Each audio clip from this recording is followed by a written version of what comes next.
back, ladies and gentlemen, to your 11th annual IeSF World Championships here for Tekken 7. We're back on day 2. I'm Alchemist, joined again by my co-commentator Brown Man. Yep. We're back for more Tekken 7 action. We're up to day 2. We're finishing off the group stages first off, and then we'll be moving on to the group stages. So, first of all, yesterday we went through many of the matches for the group stage. We saw pretty much every country on stream representing you know, their style of play. Out of all the countries, who do you think shined the most? I want to say probably Saudi Arabia. They did Saudi pretty Arabia? well. But of course we also had Ni and Dojin, so Mm. they shine pretty bright. But they're kind of just like the regulars. Seeing the Sam brother have some interesting play with his bob was very interesting. But yeah, it was. I think that was my favorite one. Mm. Yeah. I think the highlight last night was the last match when Oh Nee my picked god. Leroy, Yeah. and I saw things that I had never seen before with the character. Obviously, because the character's new, Hmm. but there's many things I wasn't, I hadn't seen, so it was just fresh. Hmm. Obviously, we'll have a lot more matches, and Nee will still be on stream later today. Yep. Obviously, one of the fan favorites. The first match we have today is actually Costa Rica versus Poland, and that should be coming up very soon. We saw both players on stream yesterday. Frizzin representing Poland playing that strong Steve, and we have Vicious CRC from Costa Rica, and I believe he played Lars and Miguel. Yes. If yeah, I think Costa Rica did play Lars and Miguel. Um, we had a lot of Miguel and a lot of Lars yesterday. That's Very just a big interesting to boy, see, yeah. yeah. But I'm interested to see how he does on day 2. I'm not. Well, obviously, we didn't see the matches that happened off stream, Mm. but there could have been a lot of things that happened that were unexpected. Because when you're on stream, sometimes you get nervous. We spoke to some of the players yesterday, and they said they did get a bit nervous on stream, so they could have done really well in pools that we just didn't see. So these matches will still be first to two as long as we're still in the group stage. We still have a few matches left. The points from yesterday will carry on, and depending on the result today, we'll know who goes on and moves on into the top 16. Top 16 is going to be intense. Oh yeah, it's So gonna be we've stacked. we've had a first to two format or best of three format, however you want to call it, for the first day. When we move on to top 16, we got the best of 7. Mm. I think that changes the entire playing field. Yeah, it's a completely different game at that point. All right, yep. So we've got the groups here and the countries in them. Again, we do have two pools, Group D and H, that have 5 players in each. But right now, we'll be pulling from It's from Group A. Group A. Okay, Yep, yep. so we're going straight from the beginning. Yep. All right, and remember, guys, there's 2 people from each pool that moves forward. So that'll make the top 16. So there's no winners or losers bracket. It's just basically if you make it out, you make it out, and then you start fighting from there. So let's see how that goes. We saw Mr. Good from Chinese Taipei in Group A yesterday also had a good showing with his Oh yeah, geese. Yeah. definitely. So definitely some strong players in that pool, and we'll get more good, strong Tekken players obviously on stream now. We saw a good number of character switches yesterday. Like I don't recall seeing that many in that number of matches in a long time. Yeah, it's interesting because obviously there's some players we don't know who they play. So I want to know what the mentality of switching characters is mid-set, especially in the first to two.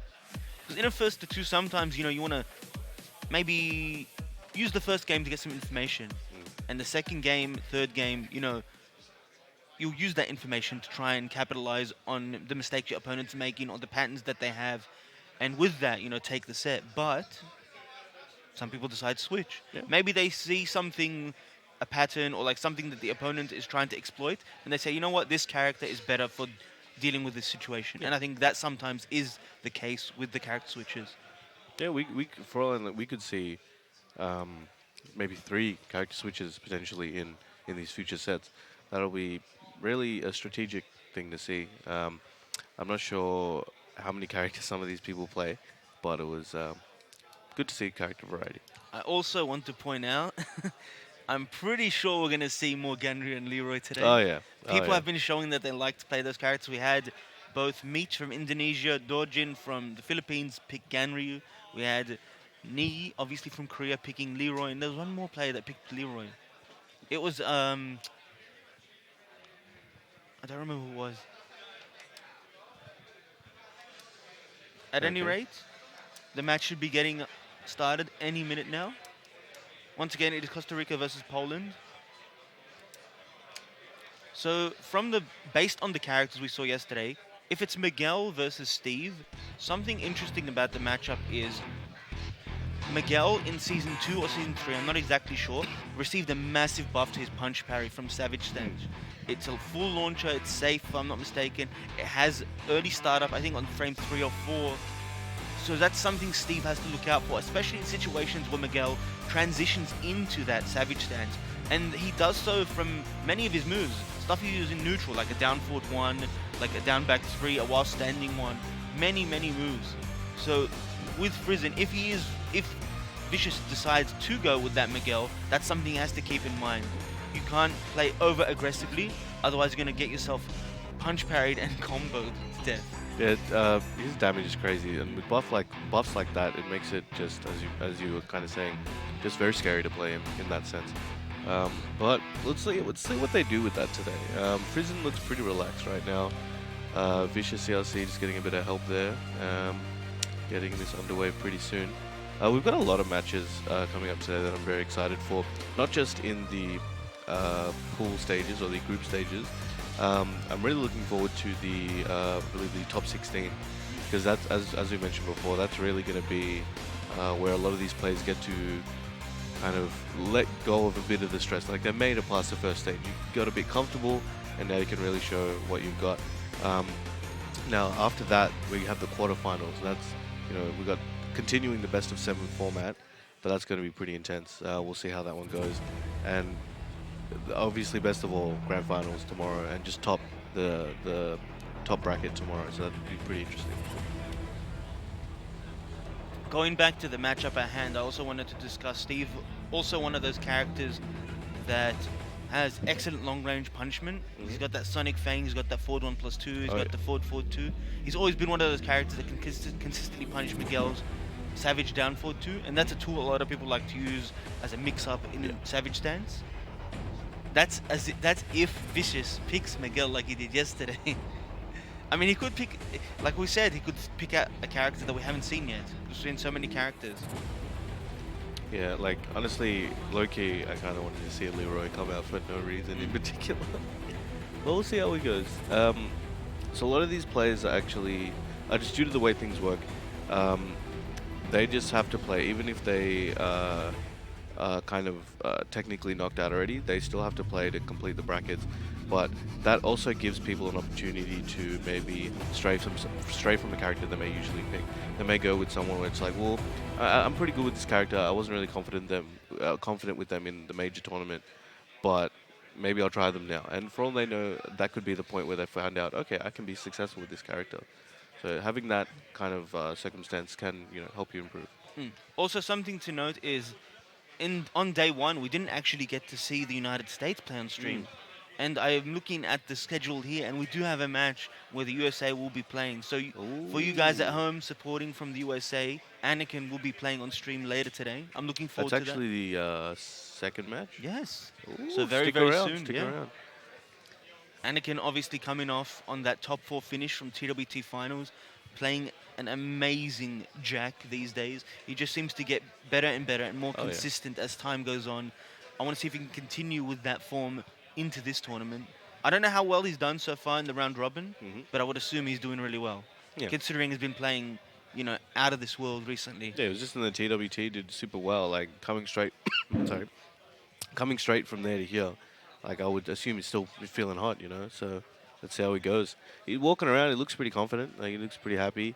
So let's hope that translates into a good game. And I think a lot of people have that idea in mind. A lot of people here are coming straight from the TWT finals, whether they were in the top 20, whether they were doing the LCQ, whether they did well or didn't do well. They're looking at it as a way to either continue playing as well as they did there, or to make up for playing poorly at the event or something. This is like a redemption arc of sorts for them. So I want to see, people at this point, they've known that. So this patch is like, it's still fresh, Mm. and there's a lot of things happening, especially with Ganryu and Leroy coming out. So many things are changing. People are changing the way they're playing, the way they're approaching the game. We've seen a lot of different character picks, and I really like the fact that people are just trying to find a way that works to play in the current season, because many players talk about the game changing, and it is. You can't play it the same way you used to play in season one or season two. Many things change, and I think the people that adapt to the way the game is changing are the people that are doing the best in the game. Yeah. And I think Anakin's one of the best examples of that. He's changed his style. I don't know what he changed, but he's playing more aggressively. He's doing things differently, and it's just working out for him. Like there's a shift in the way the game works. Some people have been talking about this where it used to be a very movement-centric, defense-based game. You can get big rewards from being super defensive, but as time went on and the changes that were necessary to help get Tekken out there were made, offense became, I think, the forefront of the gameplay, which is very exciting to watch. You see that when you watch it. It's just basically instead of someone turtling all the time, they're forced to take a more offensive position, take some risks, and make make some big moves. So when watching that, it's just a completely different experience. But on the other hand, the player then has to adapt, as you mentioned. So there's players that were super defensive previously. Now they're struggling because maybe they don't have that in them. It's not naturally their style to be super offensive, but they have no choice. You need to adapt to overcome. And look, players like Nee, one of those all-round players, they can do whatever they need to do. But yeah, we'll get this match underway. So we got Costa Rica, Vicious CRC versus Prison from Poland. I'm pretty sure Frizen will stick to Steve. I don't see him playing another character.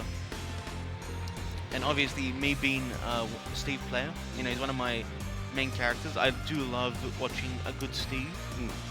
Prison is definitely one of those. So see how it goes. So we saw both of these guys play yesterday. If I remember correctly, Vicious had quite an aggressive playstyle. Yep. Sometimes it worked out really well. Sometimes it got him killed because he would overcommit and overextend. Oh, Josie. Okay. Yeah, interesting pick. Not too bad against Steve, I think. Oh yes, I remember he played Josie for the first game. All right. Now I remember. He was the one doing down 3-4s, and he got a lot of counter hits with them. Oh, okay. Against Mr. Good, because he would button after blocking the first low. Ah, yeah, okay. Yes, now I remember. Yep. That was at the Claudio stage, right? Yep. So this matchup is really interesting because Steve's Rage Art can punish Josie's Crouch Dash 3, and that's something you have to keep in mind when Steve does have Rage. You can't overcommit with that Crouch Dash. We're starting off the match. There's that Crouch Dash 3, and there's that down 3-4 we're talking about. Vicious CRC has shown that he likes to use that move. Drops the down forward 2 combo. You're going to get warmed up for that combo. Nice punish there. Goes to the down back 3-2. Trying to pressure with those stances. Now playing the waiting game. Doesn't want to overcommit. Gets the power crush. One hit away from taking it. Vicious CRC originally trying to stay out of range. Oh, the trade. He was trying to stay out of range, but just as he came in to take that risk, got copied. That was a very ambitious jab by Prison, but it worked out for him. Forward 3, going for those plus range and the knockdown mid. Could get him to the wall here. What's the combo? Doesn't get the 60% ender. Prison in rage. Doesn't commit to the 3-1-1 and the low to close it out. Vicious CRC gets on the board, ties it up at 1 round apiece. Starts with the 1-2-1. Trying to pressure him with these strings. Crouch jab to stifle pressure. Vicious CRC making a lot of good calls here on some of the evasion, but just not able to get what he needs from it. Goes for that down forward, trying to mix him up with that switch stance. Oh, running in and out of range. Very good movement here from Vicious CRC. Caught him pressing button. I'm still trying to pressure. We see that Vicious CRC has shown that he likes to do the crouch jab to stop Steve's pressure. And that's something a lot of people use against Steve. And I think Prison has to pick up on that and when he likes to do that crouch jab. And there's that down 2 to take the 3rd round for Prison. Up 2 rounds right now. Trying to pressure him once again. I feel like, both players are just taking their turn to pressure at one another. And Prison gets that big counter hit with the back 1.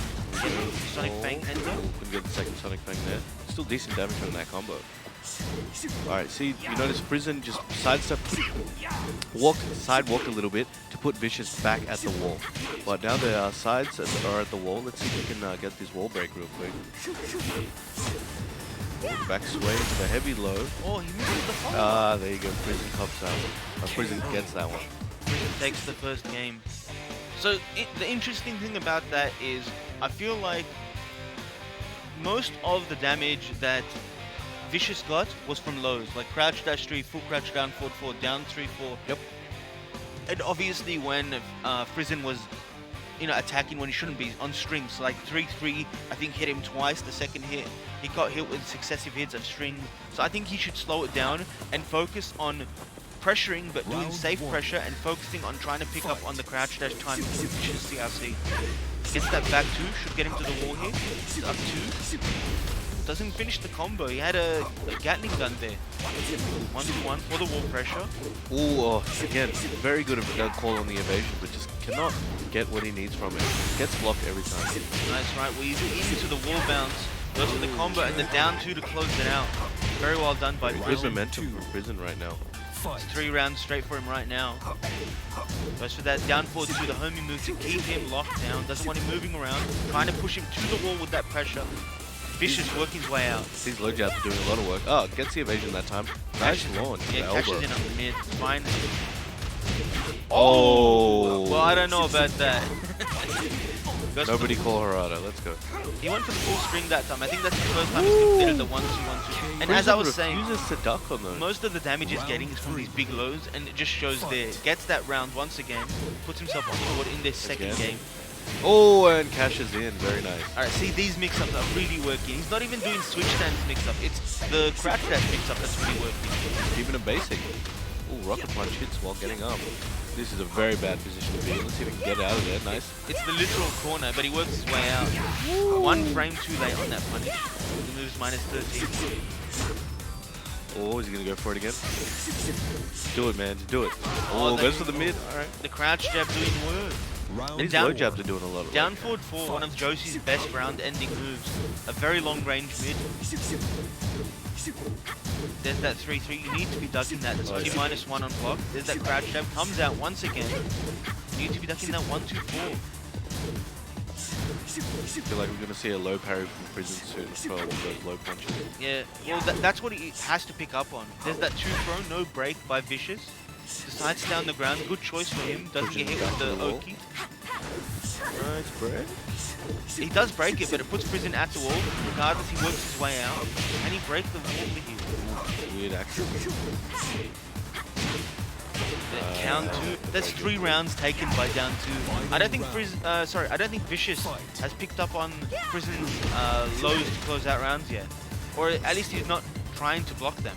Maybe the timing's a bit weird. Last time he blocked that switch stance 2, he did down forward 2. This time he did nothing. He wanted to check, which I really like. This time he goes for the crouch These dash lows 3. are doing so much damage right now. Half his health is gone. No break. He's gonna stay down again. He should be doing the down back 2 if he expects to stay down. The second time we've seen that this tournament. Double pressing a button on the last hit. Okay. Rage will this hit? And no, it won't. Prison takes it over Vicious. CRC 2-0. Damn. Poland over Costa Rica. Wow. All right. Well, that was pretty good. Honestly, I think Costa Rica was doing pretty well. Vicious CRC basically had a decent idea what was happening. Had character experience, I could tell, but just couldn't get the reads that he needed. But he was doing a lot of low pressure that was really getting him basically 80% of his damage, but just couldn't close it out. He couldn't adapt to cash in on all those situations he was building up.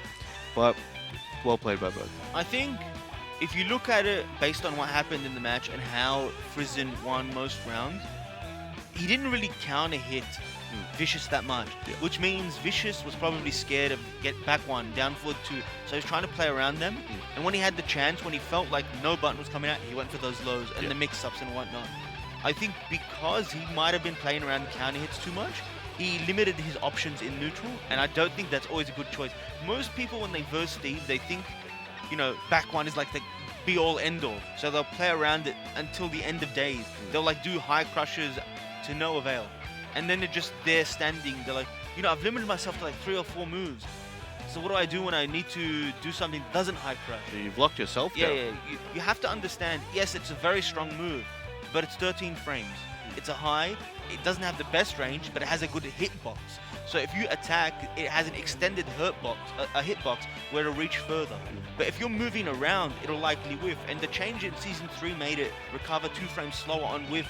So if you expect a back one, read the timing, dash in, duck, dash in, sidestep left, sidewalk left, or stay out of that range to deal with it. If you read down forward 2, you're just going to get hit by like 15, 16 damage if you're walking.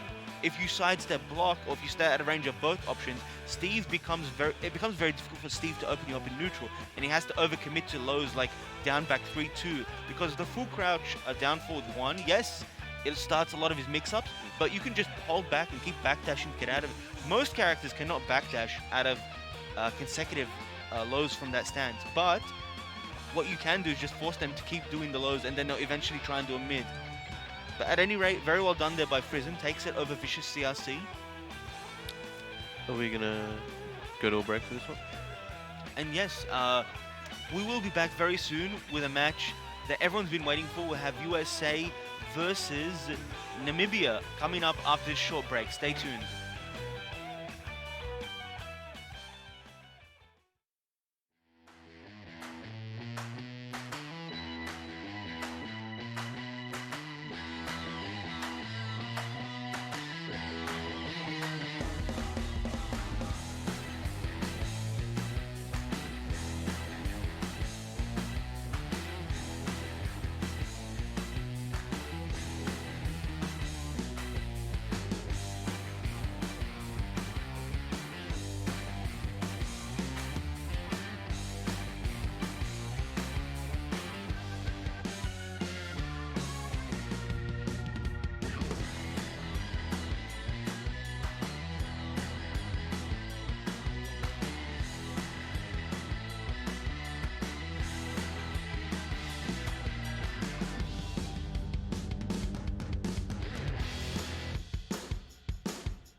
Welcome back, everybody.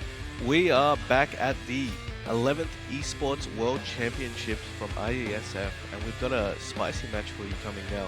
For the first time this event, we've got Anakin on stream. Red Bull's Anakin, representing the United States of America. And we've got him up against Zamabia. Sorry, it's Namibia. Jesus, It's Zubscop from Namibia. Yeah, Jesus Christ, I just put two words together. Zubscop from Namibia. So, this should be an interesting one. He played Miguel yesterday, and Anakin will 98% play Jack. Yes. If we see a Leroy with him, we'll just walk up on the stage and slap somebody. But we'll see how it goes. So, how do you think this one's gonna go? What do you think? Obviously, Namibia is the underdog in this match. What do you think he needs to do to get some edge on Anakin? The main thing is if we assume he's going to be versing Jack, and he's going to be playing Miguel, he has to watch out for a range where down back 1 and down forward 2 will be a threat. Yeah. Miguel has an excellent backdash, especially for a character of his size. He wants to be moving around, moving left if Jack is approaching. He's got that down back 1. He's got that forward 1, which was obviously nerfed in Season 2 in terms of tracking. He wants to get away around that, or get around that. Also, at the same time, trying to sidestep block to avoid getting hit by that down forward 2. But we've seen Jack play start using running 2 a lot, which is the overhead chop. And that move tracks completely in the direction you want to be stepping Jack in neutral. And it's a move that Anakin kind of popularized with the character. Yeah. So the thing is, you have to play around these tools, but you also have to have a read on when they want to use them. Obviously, the core tools are like the down back 1, the down forward 1, and whatnot. But they'll always use these situational moves based on how you're reacting to them. So I think Zubscop has to pick up on these things, these timings on these moves that he might see coming out, and that's when he'll want to strike, get a counter-attack in, start his pressure based on plus frames from down forward 1 and Savage Stance. And I think that's the way he might want to approach the matchup. Yeah, definitely. I spoke to him yesterday, and I was telling him, to just relax with this match. He didn't. Yeah, he's versing one of the legends, right? So he felt kind of not the most confident about it. But I told him, look, at this point, you play a player like this, you got nothing to lose. You can let go of that stress of like, oh, what if I win? What if I lose? It's like, if you think you're gonna lose, that's fine. Then just swing for the fences and just see how it goes. Because sometimes I've seen many times when people have had that attitude of like, well, I might as well expect to lose and just see what I can do. And sometimes they come out on top or they put on an amazing performance. So let's see what he can do with that today. So we've got everyone's favorite stage, everyone's favorite background music. So let's go with this one. Telepad, night. Extra emphasis on the night. Double season on the bottom. I think the way Anakin is starting off is playing very aggressively, and I like it. He just wants to rush Zubscop down, test his defenses against Jack, and gets into the wall with that wall parry. Goes for the jump over setup. Just jabbing him to death. Ooh, nice low parry, let's go. Oh, the off-axis combo. Oh, couldn't close it out, but that was sick. Damn. See, he's doing alright, One thing to note is Miguel does have a consistent punish with Jack's down forward 2 with that forward 1 plus 2 of his. Nice combo there from that 2 throw by Anakin. Punishes the hop kick. He's got wall pressure now. There's that break right behind him. Zubscop working his way around that wall break. Doesn't want to get comboed there. That's big damage. The counter him back 1 there. Goes to the Oki ender. Let's go. Let's go. He's got strong momentum here. Break on the 1+2. Power crush. Does have rage. Will he make use of the rage drive? He does have that debugger, and there it is. Debugger takes it. Anakin 2 rounds straight over Zubscop. Zubscop doing very well. His offense is pretty strong right now. Just too sharp. Ready for that down forward 1-1. Against a good, the top level players, you cannot risk blows sometimes. There's that running 2. Pay for it. Does have wall pressure once again. Zubscop trying to work his way out of there with those jabs, with those down forward 1s. Just out of range. Very good spacing from Zubscop. Oh, and catches it that time. Anakin was determined to get one of those in, and he accomplished that one there. You got the fully charged back too, which is a lot of damage. Generally speaking, you do the non-charge one because it's a mid. People are scared of your down back 1 at the wall. It's safe. It's +5 on block. Has decent tracking. They have to move in a certain timing of that move, or a certain. It tracks. Yeah, it tracks on certain frames. and it has that knockdown on normal hit. So it's a very strong move to use at the wall. Decided to use the fully charged one. Obviously can be used to test a fuzzy gun. It's a very, very good option there by Anakin. Takes the first game 3 rounds straight. A lot of people when they see that, they see you charge the full one, so they think, oh, there's my opportunity. They'll press a button, you let it rip, and they've lost like a third of their health right there, and their back's still at the wall. If they do it at the wall, it's crazy. And if they do have that reaction, it's generally a counter hit, so it does more damage. All right, Subscop is thinking. Oh, gone to the Law. All right, This not was a bad his, matchup yeah, at all. we saw this yesterday as well. This was his secondary character. Law, I think, better against Jack than Miguel is. Yeah. Obviously has that 14 frame 3 plus 4 bicycle kick. yes, to punish his downfall too. Also one of the best whip punishes in the entire game. And Law overall a very well-rounded character, has many tools to keep Jack in check in neutral. Mainly that standing fall, which is the counting launcher. Oh, he's at going eye ham level. right now. Oh, nice launch there by Anakin. Yeah, so Law's pressure is extremely good, and to avoid a lot of it, you need to step, which Jack does not have the ability to do for a lot of situations. So if Subscop can take advantage of that, he could definitely cause Anakin to make a lot of mistakes. Anakin takes that first round of his second game, goes for the downfall, no punish by Subscop, he was not ready there, and then low parry. He's going to get him to the wall here. What combo will he do though? Just shy of it. Oh, the Cossack kick. Oh, no respect. Oh, stops him right there. It's like, nah, you ain't getting that last hit on me, son. Alright, down back one hit. Oh, and the flip kick. All right, Anakin on set point right now. Back four. Cossack kicks coming out and get. Anakin's determined to get a few things in, and he's working really hard to get them.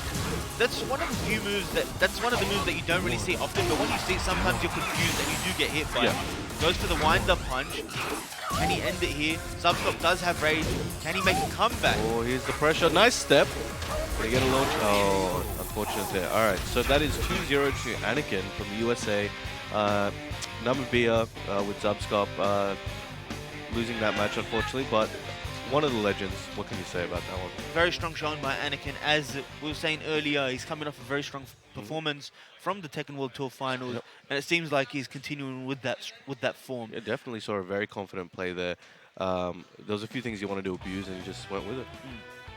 At any rate, I feel like Subscop just couldn't keep up with the pressure. He just didn't know how to deal with it, and with that, Anakin just rolled through that match. And with that said, we will be back very soon after a short break. We'll have more matches for you, so stay tuned.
Welcome back to IeSF 2019 Tekken 7 World Championships.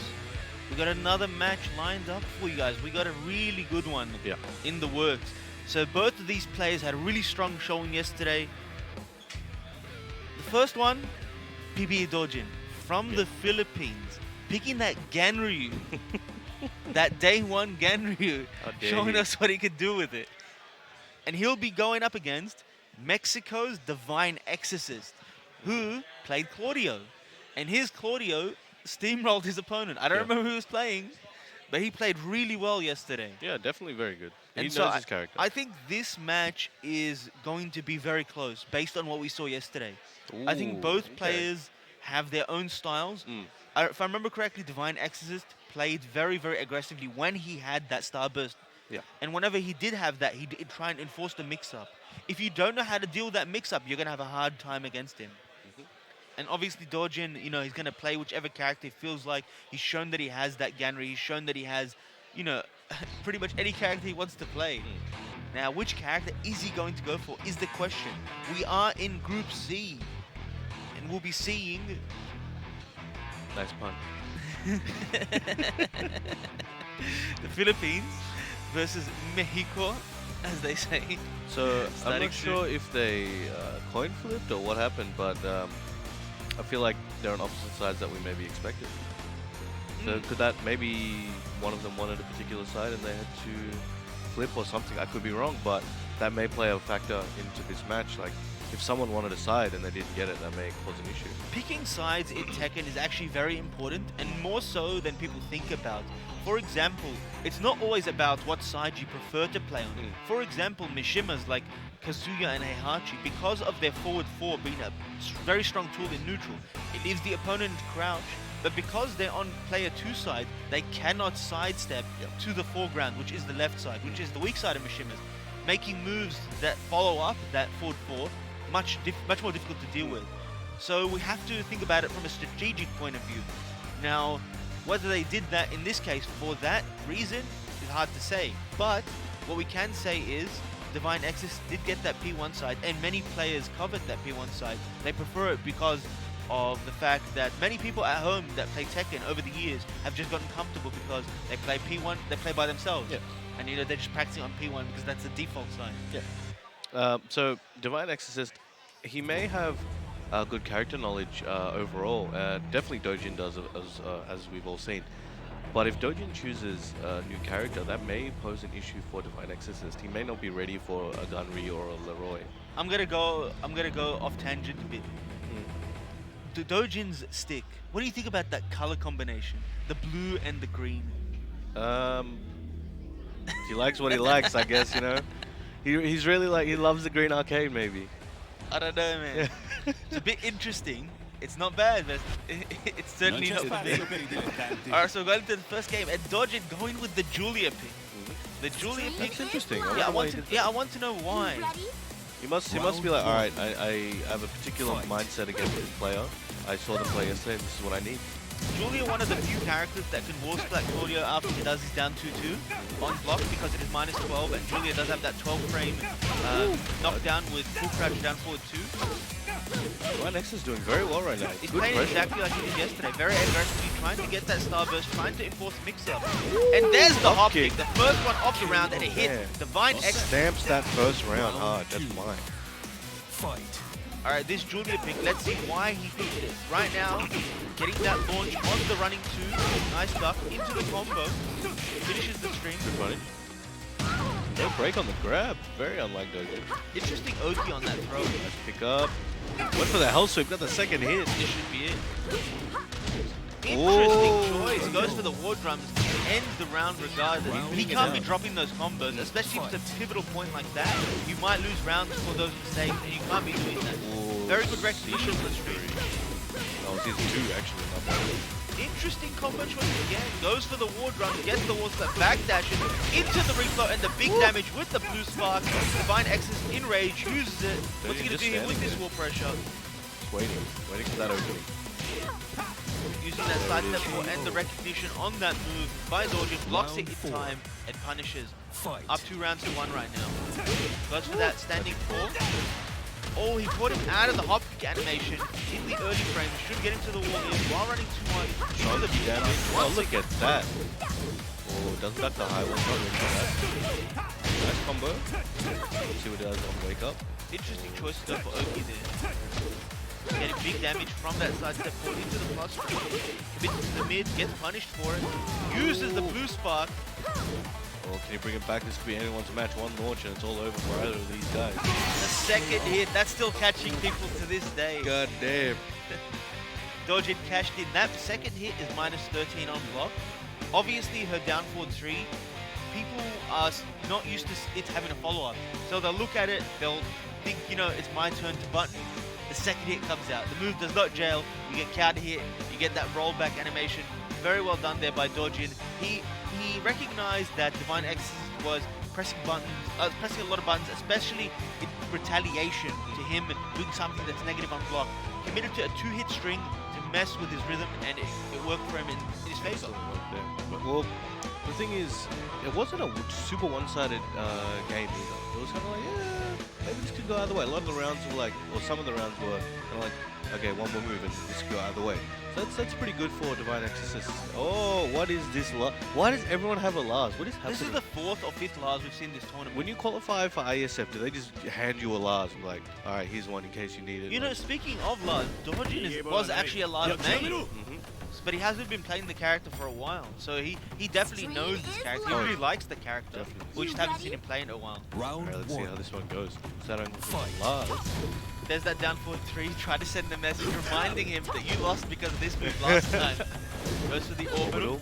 One of the old reliable supplies. Perfectly spaced war drums by Dojin. Nice, duck. Alright, should take this one to the wall. Oh, okay. That wall combo has excellent Oki for Julia. Another one. Slightly too delayed on that war drum. Stomp on him. Goes for the wall flip. Oh, that could have been big damage.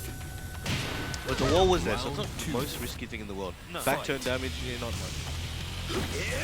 Even if it's just a back turn combo, it's a very situational combo. And you have to know the combo for it to hit and the timing for it. Excellent punish on the down back forward there. I find it really interesting the combo that Dojin is doing. He's starting the launch. He launches, then he does a standing 2. I don't think I've seen that before with a Julia player. Oh, look at the damage. 3 hits. Went for the low grab, stylish. That was very Yeah. interesting choice. And those down back balls are just not working right now. I think every single one has been blocked by Dojin. It's like 3 or 4. Divine Exorcist has to be less greedy with the lows. Maybe use a generic low or a down back 1 to 3. Start his pressure. That down back wall is just being blocked. Oh, Mr. Stomp. That could have been big damage. Alright. He's on his last life right now. So you see he's using that back wall. It's because Lars can't move away from the wall in that direction, and it becomes a very easy launch. He doesn't have to dash up for the follow-up. Gets away from the wall with the wall jump. That's the Filipino setup. So he's using that back four again. Easy combo and plus strength. That's +1 on the block. Oh, he finally hit one. Let's go. Can he bring this one back? Or try to go for the jump over setup? And that should be the conversion to death. Running grab. Boom. Alright, got that JC sneaky. Very well done there by Dojin. With that Julia, I don't think anyone would have called that, but right now, can't really call his character pick. This guy, he's a literal RNG of characters. Something interesting to note, almost no 50-50 with his Julia. No bow and arrow, no while standing ones, no while standing 3. It was pretty much just all punishing the mistakes Divine Exorcist made and just playing around those and waiting for things to happen and just punishing for that.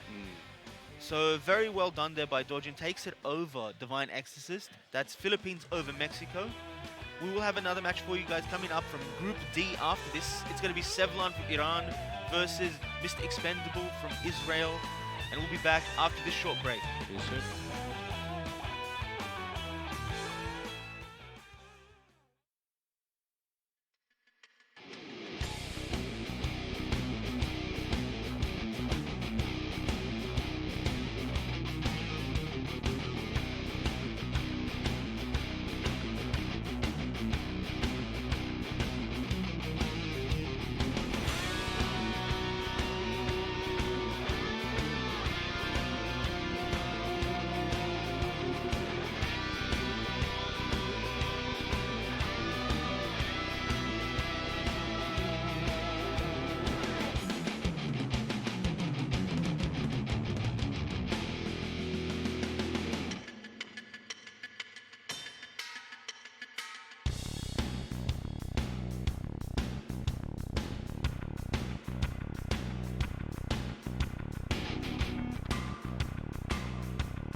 welcome back, ladies and gentlemen, to the 2019 IeSF Tekken 7 World Championships. And I'm back here with Brown Man, doing some commentary for you guys.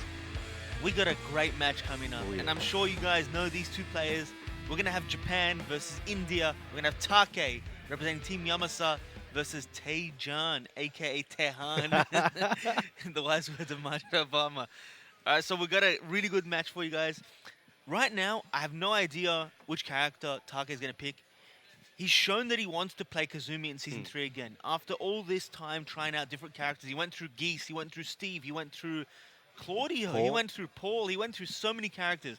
But I think the character best suits his style is that Kazumi. Yeah. There's one external factor that has been mentioned, the Brian buffs. Take, known as a Brian player for the longest time before Tekken 7, will he bring out that Brian? I hope so, man. Like I loved watching his Brian back in the day. It's sad to see that he hasn't been playing him so much, but it is hard to get success with Brian, so I don't blame him. But I'd love to see a return with Taejan though, or Tehan. I'm not sure if he's going to use Asuka today. We know him as an Asuka player, but he does use a lot of other characters. I think he's an Asuka and Nina specialist. There you go. Yep. But he also does have a Xiao Yu. I think he has an Elisa as well.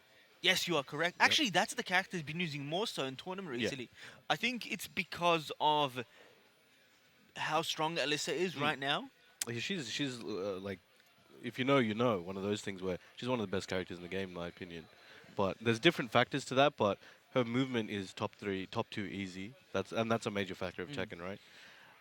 But yeah, we'll see how they go. I wouldn't be surprised if we see a Kazumi-Alisa match, honestly. Perhaps. But I wouldn't mind seeing Asuka versus Brian. Ideally, that's what I want to see, but we'll see how they go. We haven't seen Take's Brian in a long time. You know, Brian is one of those fan favorite characters. Anytime you do get to see it on stream, a lot of people are going to be excited about that. And we are going into Group E. This group does feature Japan, Egypt, Finland, and India, so a very strong pool. And we'll be getting this match underway. Once again, Take versus Taejan. We've got a lot of sponsors on Take's show. Lawson's, though. The fried chicken gods. I don't actually know if these guys have played before in a tournament. I swear I could have. I don't think they've been enough to. They've been at enough tournaments together to have come across each other. What about Rev Major? No, was it Rev Major? Taejan wasn't there. C Major. But I don't think they played at C. Oh, and he's going with the Steve. Ooh, and Elisa. Alright. This is actually an interesting matchup because Steve is pretty good against Alyssa because of one thing. He's not pretty good against her because of one thing, but one thing he does have is his while standing 1-2 will always punish her lows at every range consistently. Okay. And that's something to keep in mind. Like down back 3 at tip range is very hard to punish for some characters. But Steve, always got that while standing 1 on check with that punish. But this caliber of match I would expect coming from the first to 4 stage, but we'll see how we go.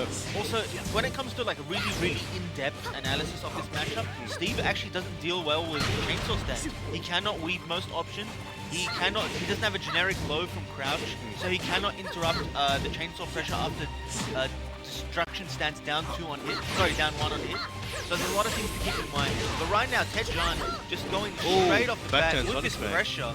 Take in rage, will we see that win button come out? There it is. Gets those plus frames, has wall pressure right now, putting Taejan in the corner. And the jab, kick. Alright, Taejan feeling himself right now. Let's see if he can continue this momentum. Take, though, probably studying very hard right now, trying to figure out, okay, where are the openings, what do I need to do to shut down Taejan? And that's one of the key tools against Steve with Alyssa, that standing for a homing move, does really well against weaving the button. Nice sidestep into the duck there to the while standing 1-2 punish. Caught him ducking and pressing buttons. Gets him with the second hit on that fuzzy string. Doesn't get the full wall combo, but still back to the wall is very dangerous for Taejan. Take's on the verge of 7 golden letters, and there it is. Very nice. Pressure at the wall. Taejan could not get away from there. You have to use your strong movement with this character to maneuver away from walls. Another counter hit on the last one, on the last hit of that. Okay, back to the wall again. This is no damage taken by Take. This is not where Taejan wants to be. This is what got him killed last round. Oh, yeah. He wants to get away from this wall. Right now, he's trying to fight off the pressure with buttons, but this is the scariest way to do it against Steve. You want to move around, and you want to sidestep block to create distance. Especially with Elisa, she excels in that area, so you might as well utilize what she's got. Step block, and just get out of there. But this stage is a bit smaller than some of the stages, so Take has a lot of room or sorry, lack of room to kind of push Taejon into. And right now they're at that stage where the stage stretches out its furthest. Yeah. The further character with, sorry, the character with the furthest wall carry can take advantage of this distance. Win from the button, wall. let's go. Both players waiting. 8 seconds left on the clock. Goes for the down. Oh, very nice. Chops low. Absolutely no respect. Goes Mad for another man. low. I respect the no respect. Because that could have been death, like low parry death, where he's like, nah, I got this. I got this. Gets the Ooh. counter hit back one. I think that's Back the first one. one of the set. Will get into the wall here. Goes for the instant flicker combo. Does still have 100% life. Has not been touched this round. Will we see another perfect Take right Excellent now? block. Again, 7 golden letters. And that's not where you want to get hit by. Gets the rage drive. This is still going to be a very hard comeback for Taejon. Does not have rage for that comeback Oh, factor. jumping kick. One more hit. Taejon will lose this round if he gets one more hit on it. Oh, very patient. Take not wanting to overcommit. Goes for that back one. Oh, Excellent big drive. risk. He had to go for something. He had a timing read on Take pressing buttons, wanted low crush or high crush. He went for it, didn't work out, but he has to keep in mind that that kind of decision might help him win another round. No break on the 1+2 throw there, gets the 10 count. Will push Taejon to the wall once again. Taejon seems to have trouble getting away from the wall with movement. Yeah, got away that time. Very nice. But again, it was buttons as opposed to movement. Nice block on the shoe shine. Had a lot of time to react to that, wasn't the distance. And in rage once again. We're up to the final round. Can either player make use of their rage to close out this round? Oh! And the rage drive by Taejon takes it the first game over Take. Very nice. The way that started, I thought Take was going to take it. Oh, yeah. After that first round where he got the 7 golden letters, I thought he had the second momentum. round. Sorry, second round where he got the 7 golden letters. I thought he had all the momentum he needed. That was a big turnaround. Good job. Hey, he's very happy about it. Look at him. Like, yeah, I did that. Look at that cheesy smile. He's like, yeah, boy. We take those. We take those. We take take those those. W's, man. Take's like, man, I'm going to mess you up, man. Let me think about this for And a he's second. sticking Stick with with the Steve. stick. He Alright. changed the Mishima building. I See wonder how if this goes. I wonder if this is for strategic purposes or he just likes this. Maybe he likes it. I will tell you something though. This stage has killer track. Oh, yeah. Most of the stage has killer tracks. Some of them do not. G4 killer. Round 1. Alright, let's go. Second game of this set. This is still first to 2. We'll Taejon kick him in with the the upper head. hand. Yep. Oh, no, okay, he knows that situation. Would a Sonic Fang have been a better... It doesn't always option set. Oh, okay. What you can do is dash back 2. Oh, okay. Is that like so the best coverage? You can get a launch, but you have to time it. Ooh, didn't let it rip. Did not believe hard enough. He does have rage once again. No break on the 2 throw. This is a very, very bad situation for Taejon on the ground. Uses that rage drive, goes for the low, and nice duck by Take. He was ready for that. Not dealing with any of those mix-up post-rage drive from Alyssa. I see a slight style change or adaptation in Take. He's working a bit slower now, a bit more methodical, it seems. Just waiting for Taejon on this See, side. there's that move Steve struggles against. That low from Destruction set. Very, very strong move. Alyssa's Chainsaw is very deadly in Season 3. And in Season 2 also. Ooh, power crush through that. Hits him when he's on the ground. Mid. Okay. He does have rage. Both players in rage. Challenge. I feel like every round, both players are in rage. Yeah. Round They're 3. just whittling away at each other's life bars until the very end and run it down the clock. Ball. Trying to pressure him with that weave into the Peekaboo. Much scarier in Season 3 let's- because of okay. 1-to-1 change. That was interesting. He got out of the way, but was not ready for a punish. Taejon down to about 40% life, close to getting that rage drive where he will try and make a comeback with. Gets the counter hit, Oh, drops no. the combo. You have to be ready for that. Gets the flicker 2. Nice side step. Oh, wow, look at that float. Conversion. Very nice. Really good Oki here for Taokei. Taejon Nice stuff. with rage. We'll see a rage drive come out. Jab. Oh, the lows are coming. Oh, again, that same one. See, he did something really good there. Most people expect him to use rage drive because he has rage. Yeah. So, and it's a mid, so why not just go low to mind game them? Then they're going to be scared of the rage drive, and he just went 3 lows in a row, and they all hit simply because of the mind game. That's one of the powers of just having rage. Yes. People have to think about it now. That really gets into people's head. You can really mess with that. So he's not confident in the combo. He's going for the easy combo. It's still decent damage. I believe it's 38 damage if you do. Oh, float tip. Alright, alright. Very well done there by Evening it up. Taokei. So So we saw Take get 2 counter hit down for 2. The first time he dropped the combo, I believe he went for the Gatling gun or the Masaji combo. The second time he went for the forward foot to the easy option. He had a life lead, didn't want to risk that life lead. Dropping the combo might have put him in a bad position. But I feel like if you're a Steve player, you have to have that combo ready at any given point, because if you get a counter hit with down forward 2, it's either 30, 37 or 41 damage based on what you do, or get a full combo of 56 plus damage. And I think that 56 plus damage and the wall carry and the Oki is always going to be better. Like that could make or break your entire set. Yes. See, that's the thing where most Steve players, after the change, have kind of been divided. Some people don't really mind. Some people just stopped playing the character because of it. That's that shows you they're not true Steve players. Fair weather friends. Alright, we got no walls now, so we'll see a lot of excellent movement here, so make sure you're taking notes. This type of stage favors Alyssa more so than Steve, because definitely. Steve cannot enforce his mix-up as easily when a character is moving, especially a character like Alyssa with such great She's just such out great of it. backdash. She's like, Yeah. ladies, I'm gonna head out. You know how hard this hit a down back 3 on Alyssa when she's moving on infinite stage? Yeah. Good luck. Range is so short, she's already 30 meters away. Using that back one is a very good tool. Alyssa does high crush Steve's back one, because it starts, I believe the high crush starts on frame 8, so it's very, very early for a high crush. Very good range drive there, and the low parry on the down back 3 too. Now, how do you feel about Take's current attack game, where he's kind of starting with the down 2 strings and the down forward 1 and just keeping it super basic? Do you think that's going to work out for him? I feel like the way he's using down 2 and down 2-1 and that string itself, you have to condition early on. I didn't see him really condition with it to make the last hit that scary. So I don't know how much Tejan cares about it right now. Gets the combo into the Oki, nice Flips flip him over. over, or pops that. Yeah. That's a lot of damage from that attack painful. if we get hit by all of it. See, there's that down 2-1. Remember, she's made of robot, so she's like solid, hitting you in the face. But as you can see there, Tejan was not scared to press buttons on down 2-1. So now Taka has to keep in mind, you know, he's buttoning on my last hit. What do I do? I don't think Tejan's just scared to press buttons. I think that's just a fact. Whoa, down 2. I think now of any round is the time to cash into the full string of down 2-1-2. Because he's up 2 rounds, he's shown that Tejan has shown that he likes to button at the end of the string, and I think Take can take that risk, especially with this much life. So speaking of it, Tejan working away at that life bar, just chipping away at him. Take has not done a single. That's his first low of that round. I think he was betting on Tejan to start ducking, but he refused. So now he's putting the lows back in there and hoping he'll do it. Well, he was expecting a whiff punish with that back 4. That back 4 by itself is actually minus 12 on the block. So many people don't punish it in follow-ups. Oh, Superman punch. Let's go. Does have rage. Where's that win button when you need it? Take There it throws is. it out, and the rage drive. Woo. Perfect timing. Takes 3 rounds straight in the 3rd game. Yeah, that crowd over loves it. Tejan, The crowd and loves it. loves it. Take's got some supporters down here. Very well done there by Take, bringing it back after being down the first game. Yep. All right, that was pretty good. I gotta say, good work by Tejan. He had a good game plan going in, but didn't change too much. I don't think. Take, kind of he didn't change too much either, but he just changed a few things. Like his move repertoire was relatively small. Kept it simple, just changed the timing, and just kept trying to force him to duck.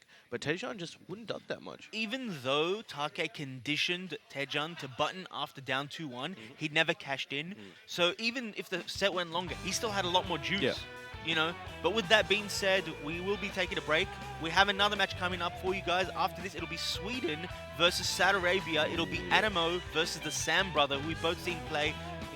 And we'll be back after this short break. Stick around. See you soon.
Greetings, everybody. Welcome back to the 11th Esports World Championships from IeSF.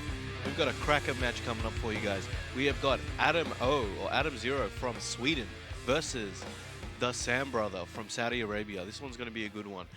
We know the Sam Brother uses Bob. I don't know who Adam O is going to use. He's a Master Raven player. That's right. There you go. So, Master Raven versus Bob, most likely. This will be an interesting one. They're both super high-level players, so this will be a pretty good one. Okay. Mr. Adamo, I believe most people, his most recent performance at a tournament was at a Copenhagen event that they had. I think it was a dojo event on the TWT, and he made top 4 if I'm not mistaken. And he had a Wow. match versus the Phantom, who's also a Master Raven player. I Oh, believe it yes. was a Master Raven Mirror. I don't remember who won the match. I think he won it. But regardless, he made top 4 at that event, and that was his best recent showing. We should be getting to that match soon. Alright. This is a match from Group F. Yep. So we're going all the way back to Group F. Alright, let's go. This- I love the Sam Brothers hair. It's just so uniform. It's like The I don't know fir- how you do that. The first time I saw it, I thought it was a hat. It's pretty sick. Like I couldn't do that with my hair. My hair's like too curly and stuff. Like that's like a solid. Whoever his barber is. So I wanna flip up the front fringe and like is there like snacks in there? Like it's like because I don't know. It's pretty sick. It's just I like the shape. Now, but Adam O, not as impressive hair, but I have heard he's. I don't know impressive about player. that. I think it's subjective, man. For my taste, his hair's not as impressive, but I hear his Master Raven is excellent. I like that little. Oh, come on. Talk bro. about that Master Raven, though. Well, just trust in your characters. What is wrong with you guys? Come on. The Leroy Smith. All right, pick. let's see what he's got for this one. Let's see. Oh yes, sugar. My favorite thing about Leroy Time Smith, to the dig character, out the drag. is when you do like his max Now, damage combos that let involve the the dodge show and the cane. begin. They're called sugar cane Oh combos. my god. Makes me laugh every time. And going with that preset, I haven't seen this one. Oh, so I guess you know what, right. I guess Adam O must have caught wind of Sam Brothers' apprehension towards towards Leroy. Yeah, very few players have experience against this character, or legitimate experience. So if you do know how to play him, you can probably abuse a few strings here and there. Sam Brother showing no signs of lack of knowledge in this matchup so far. That's the thing. I don't think he's giving an opportunity to be abused. Yep, by that's the lack best of thing. knowledge. It's offense. It's first to 2, so you just gotta let it rip. I'm interested to see which pokes Mr. Adamo uses with Leroy as his main tools for neutral. Well, he doesn't need pokes when he's got an orbital.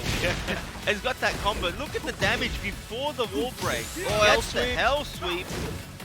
See, I don't even know if that move is cross frame block or not. Sam Brother in rage. Would he make use of that rage rise? He goes for the down forward 1-4. That move is +6. Man, I on don't hit. know why he has extensions from his godlike down forward 1. Yeah, so his down forward one's one of the best ones in the game. It's -1 on block. He has the one follow-up, which is also -1 on block, and he has the down forward 1-4, which is mid. Why are you doing this, man? Why are you doing this? Oh, very nice. Catch him on the hell sweep. See what kind of combo we get. He's gonna set up the bogey here. Oh, just stays on the ground. The Sam Brother really likes to use those ball mix-ups, but he rarely goes low. It's almost always Oh, hit. the power crashes are coming out, but he's hitting every hit. Oh, very again, nice. went for a different low. See, that was a really good choice because if he didn't low parry that, he might have thought it was the same string and then tried to punish. Ah, yeah. And then there was the third hit to get him pressing button. We call that insurance. Yeah. You're investing in something. Gets the back turn combo into the follow-up. Well, the pressure's coming. Goes for the mid this time. I don't know if Sam Brother's ducking or he just doesn't know there's an extension yet. I wouldn't blame him if he doesn't though. Trade on the orbiter there in neither place. Oh, here we go. Gets that while standing. Man, they're getting hype over there. This might be it. Finish it. Oh, okay. I haven't seen that combo. Yeah, the unscaled damage on that last hit. Final Excellent. round. I believe it hits at 70%, so it's a chunk of damage. Ducks the back 3. Oh, the orbital. At it again. Nice. He's been labbing. Oh, Oh my, look at that combo damage. Oh, the hell and sweep. the hell sweep. No respect. Oh, nice. Man, that was excellent. That's going to come back to bite him. That hell sweep was a bit too greedy. Nice break on the 1+2 throw there. Oh, launch nice punish. money. The twin pistons punish. Damn. All right. I'm sure if we cut away to the Sam brother, yeah, he's not happy. You know, Adam, his Master Raven's pretty good. So is God damn. so is Leroy. proud of yourself, huh? I didn't know he was gonna play Leroy. Like, this whole time I was preparing for Raven. that was good. That was, but he definitely knows the character enough to Yeah, of course. Yeah, he's made like, I What think do I out do? of all the Leroys we've seen, he's looked the most comfortable in the character. yeah. Well, there was knee, but knee's just being knee. So Yeah, he's just, Yeah, he just did some things. yeah. All right, let's go again. Geometric plane, one of the Time rarest to take stages out the actually. dragon. Part of me feels like let the Adamo's show gonna feel himself a little bit and try to use the Round dog at some one. point. The dog? Yeah. Alright, yeah, we haven't seen that yet. I wonder what the startup on that dog is. It takes forever to come out. 30 minutes? It's got that RNG where it doesn't even hit sometimes. Why would you add RNG in Tekken? I don't know, but it seems to be, going well with the fans. There's that down 3-2. It goes into Hermit stance. It's a great poke, but it is low high. From my, minimal experience, I've found that stepping Leroy right seems to be not bad overall. KO.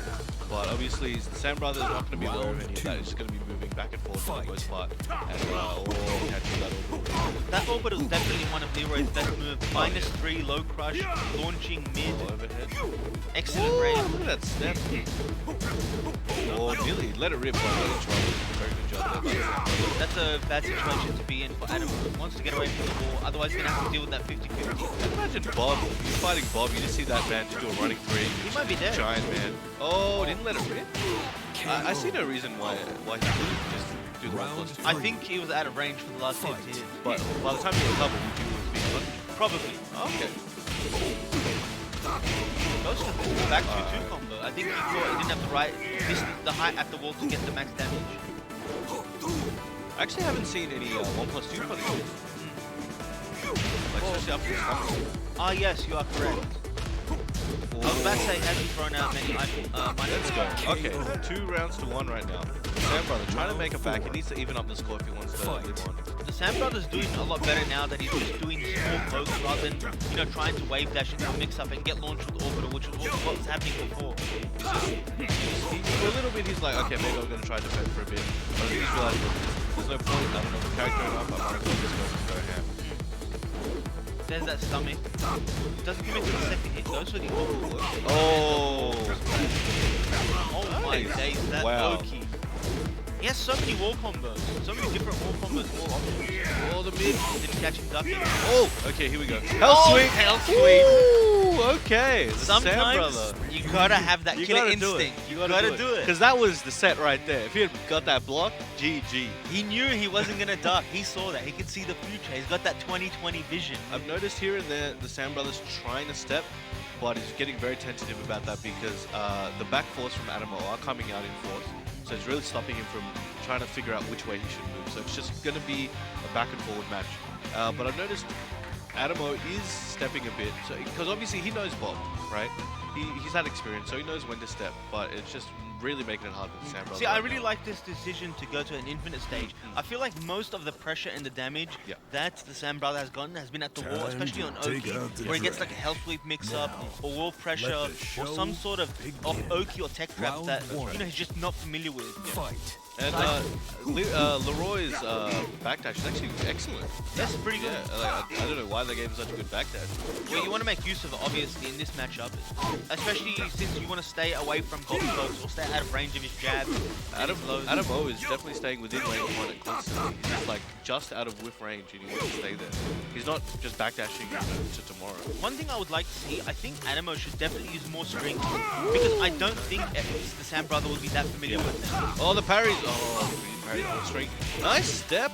Orbital heal hits him straight out of the throw attempt, takes the first round in this third game. Adamo with the upper hand right now. Oh, Goes for geez, the look at full these string. Get up kick. See, this is the situation. Yeah, there's the strings. That's what you should be using a lot more. Start your pressure with these strings. See the button. See where you can get that candy and that back three launch. Big damage and the combo. He just back 3'd him while he was rolling. Yeah, Wow. that was still a lot of damage. Oh, the mid. Let's go. I think he thought he was time. Will he go Can we low? Oh! He does not care. Round I'm not two. having any of those mix-ups. What is happening? What the Sam Brother does sometimes is he'll go into that rage drive, not use the plus frames, and mix up with a crouch dash. And I think that's what Adam had to read on. Gets here that we go. count. Oh, that was the counter. I thought it was Very the- nice. I don't know about He's gonna go for some setup. He wants the back Oh, to went for the low. I was hoping he could get up. Very nice. Okay, 2 rounds to 1. Again, Sam Brother still on his last life for this set right now. Starts off with the belly. Very interesting choice. Oh, sweet. Oh, he's bringing. Let's go. Adam O, just a little bit more, and he's got this set. He's What? bringing out the strings. Party time. Oh! Ain't nobody partying Oh, harder than County Bob, but launcher. gets a launch for his effort. That's very similar to Nina's down 3-2. It is also minus 13 on the block. Oh! And this should be it. If he That's doesn't it. drop the If he combo. don't drop it. Ranger. Oh, the rage Keeping it drive. safe. Keeping it safe. I haven't actually seen this Damn. rage drive. Rage art. Oh, here we go. 1-inch punch. You're Is this done. it? Woo! Straight to the gut. That And the reminds me music of, to match. I mentioned this the other day, that reminds me of Dragon Ball. So in the Dragon Ball Resurrection of F movie, Goku did the 1-inch punch on Frieza, and the way they did that was just similar to the movie because Frieza had a bunch of, Particles? hit sparks and stuff from his back, and they did the same here. He's got the black stuff coming out. So that was super sick. I hope you guys enjoyed that match. But next, we have a Group G match, so we'll be back with that soon. Stay tuned.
Hello, everybody. Welcome back to the 11th Esports World Championship from IeSF.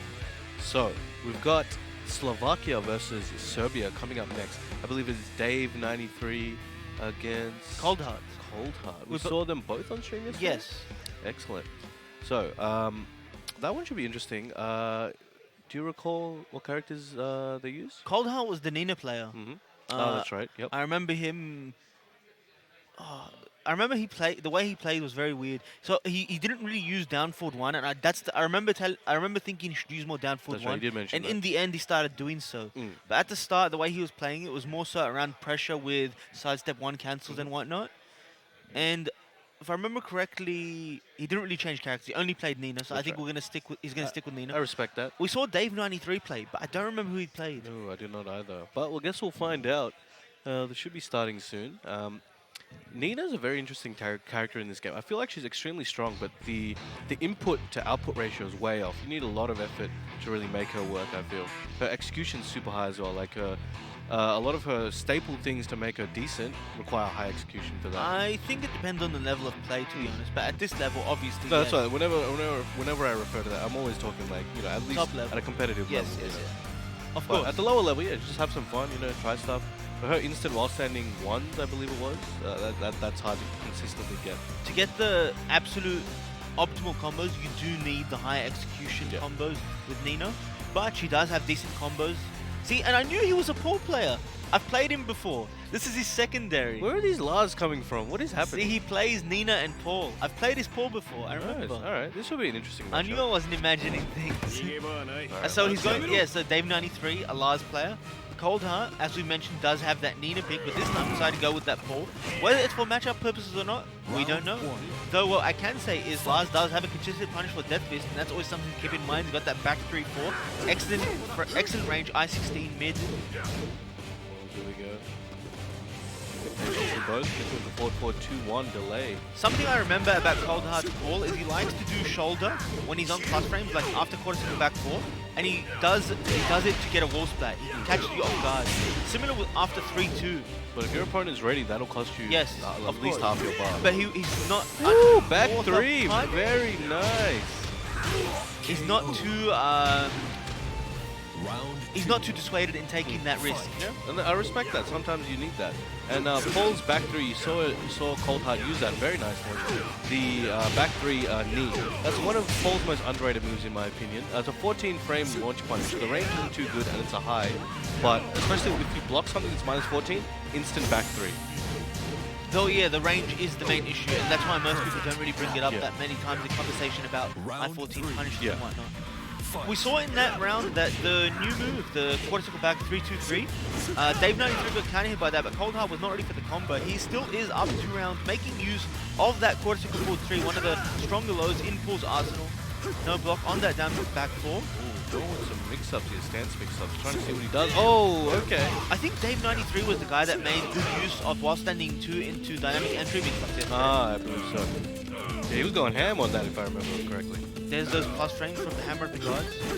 Oh, yeah, that's the guy. That's the guy. Oh, sidestep the rage drive. Fizz. Punish. He could have gotten back 1-2 on that.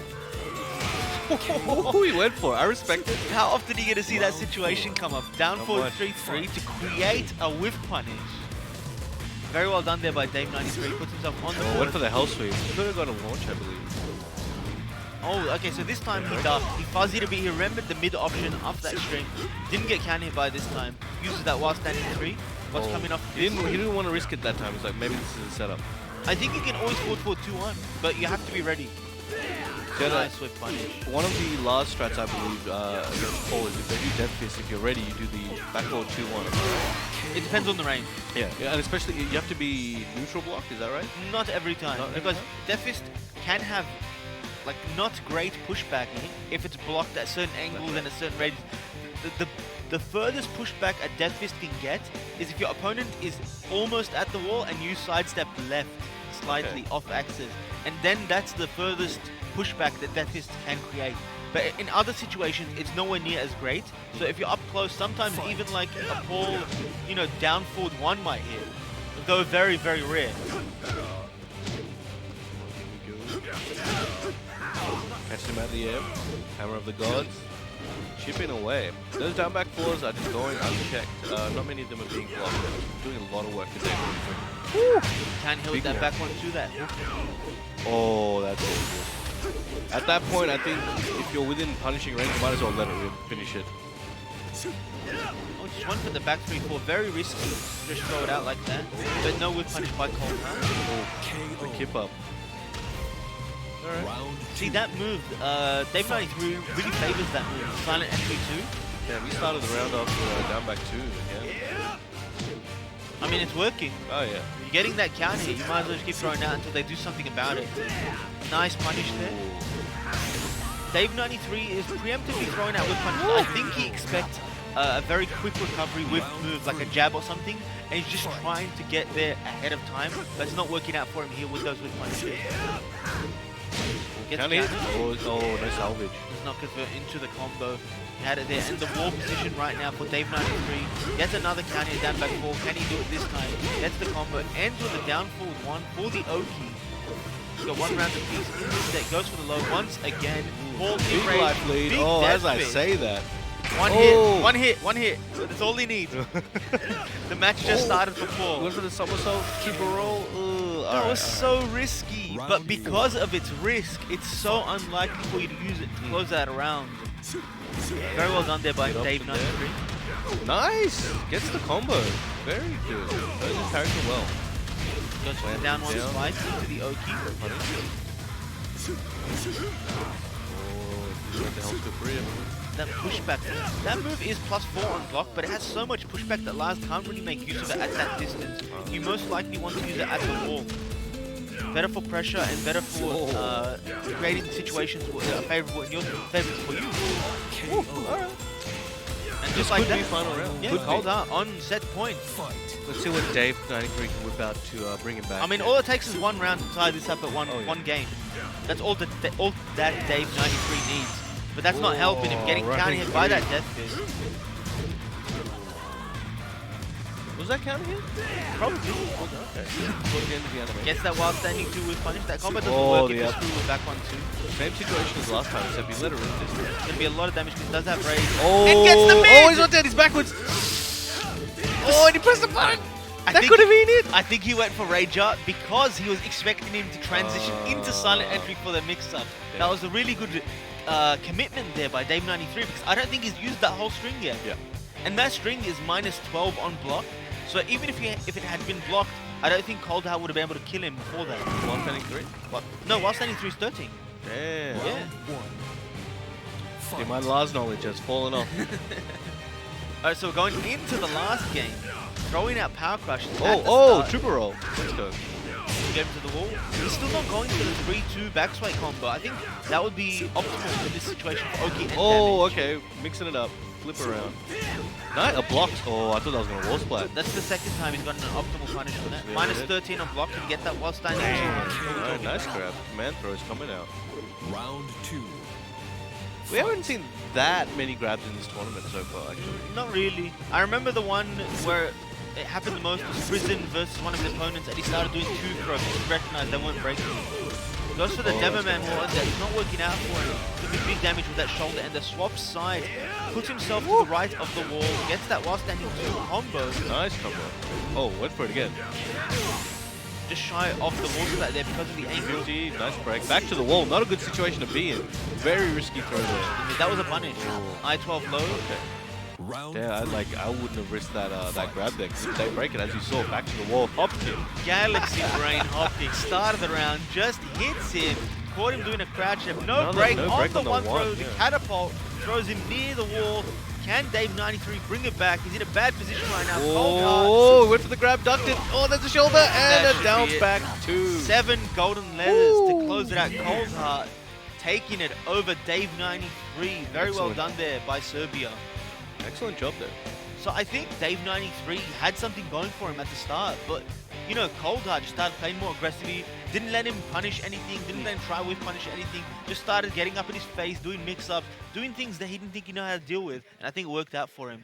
The thing is, Dave 93, when he was doing his best, he was doing his mix-ups, and when he stopped doing them, I think that's when Cold Heart was able to take advantage of that. You gotta play to your strengths sometimes, and even if they're kind of weird and risky, it's like if that's what you do naturally, you gotta do that. And with that being said, we're about to go to a break. We have another match coming up for you guys soon, so stick around for more See you Tekken guys 7 soon. action.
welcome back, ladies and gentlemen, to the Tekken 7 World Championship here at IeSF 2019. I'm joined again by Brown Man on the mic. We got another match coming up for you guys. We're going to have Israel versus South Africa. It's going to be Mr. Expendable versus Mr. Charlize, who we saw play on stream yesterday a couple of times, actually. Mr. Expendable, I believe was supposed to play a few times on stream, but we haven't actually seen him up yet, have we? I don't think so, no. Okay, this will be interesting. From memory, they had a Dragonov player last year, is that right? Yeah, Solid Snake, I think his name is, Was yes. it? Yeah. I think he was the rep last year and the year before that, because I remember meeting him in 2017. He was pretty decent from memory. Yes. Like, yeah. So let's see who they've got this time. So Mr. Charlize yesterday played Katarina and Eddie on stream, if I remember correctly. As you mentioned, we have not seen Mr. Expendable play. I'm unfamiliar with who he plays. I'm curious to see who he does pick. We're here in Group D, one of the groups with Italy, Korea, Iran, Israel, and South Africa. One of the few groups with 5 countries in that pool. Let's see how this one goes. So Miss Charlize was using Eddie and Katarina yesterday. Yes. So maybe she might mix it up with another character today, see how we go. Maybe a counter pick, but we'll have to wait and see who Israel is using. Kazuya versus Eddie. Okay, Mishima. Is that the first one? I want to say yes. Yeah, alright, let's go. Let's go. So one thing to note is Kazuya does have a very consistent punish for Eddie's relax with back 2, though it doesn't Round always float. 1. It will float if you do while standing 1-3. For those who don't know, Oh, we're starting off with a L sweep. Yeah. And also, I believe if back 3-3, he can punish with stomp as well. yes, Yep. or forward, forward, forward, which is better because if He has you so butt, many you options. get counted. Alright. Mr. Expendable playing very aggressively, okay. just as you should KO. Jeez. with this character. Good execution. You Round playing on 2. pad? Fight. That is, his movement feels like it's pad. Yeah, see, that's a situation you have to delay the while standing 2 to punish slippery kicks. Otherwise, you have to cancel and do an electric. Fights me down. Slippery kick. Second hit misses. Very unlucky there. I feel like he wants that counter hit down forward too. Well, And we all know why. Hey man, if he can get a counter hit down forward to electric on stream, I'll buy him a coffee. Let's go. I know he can't hear me, but just telepathically, again. you gotta be careful. It's muscle memory for him. The moment he sees a stagger, he's going to do that while standing too. So you do need to delay it, or you do need to find the right punish. And in this case, he's not doing Here we it. go. Handstand and just jabs her out of it. Very nice. 2 rounds. We were talking Round about 3. Mishima's earlier being stronger on P1. As you can see, Mr. Expendable on that P1 side should be making use of that forward 4. But at this point, because Mr. Charlie is using fast attacks, there's no reason to slow it down. Maybe continue mixing her up, and that's what's happening right now. See, he really wants that down forward too. Oh, let's it rip. Second hit of that is high, so you can duck and launch that if you're ready for it. He does have the mix up now. With that back 2-1. So it's not really a mix up you really throw out every now and again. 3 rounds straight for Mr. Expendable, takes it over Mr. Charlize's Eddie in that Infinite Azure. Even with back 2-1, the most Eddie can do is jab. No, he gets decent punish. What Minus does he? 14 on block. What is his He gets either forward 2-3, which is a decent punish, into plus frames, into the handstand stance, or back 2-4, which is an I-14 knockdown. I believe does 34 damage. So it's pretty good. Yeah, back 2-1 was a ridiculously good addition for Kazuya. Like, that was a big buff for him. The thing I like about it more so for its versatility is the fact that it made his combos not look so homogeneous. Because before, you'd use down forward 1-4 as your screw, down forward 1-4 as your wall carry, down forward 1-4 as your wall combo. Yeah. Now you have some, differentiation in terms of how the combos look, and you can be a lot more creative. Yeah. But also, when you talk about its practicality, it's 100% a huge improvement because of its low hitbox. So yes, definitely an improvement for Kazuya here. I think it's one of the in Season lowest 3. hitting tailspin moves. Yep, I wouldn't doubt that. And Mr. Charlie's bringing out that Miguel, one of the characters we've been seeing a lot here There's at 3 IeSF characters so far. 2019. Yeah. Round 1. Alright, I mean, it takes a lot of skill to play 3 characters at a high level. Definitely. Ooh, gets hit by the last one. Clipped by the low and then hit by the mid. Oh, goes on. The Kuran step. He's been practicing. That combo doesn't actually work if you get that kind of horseplay. They need to be higher. You need the 1 to whip, and that's 2. in situations where it's wall carry and horse flat. Oh, sweet.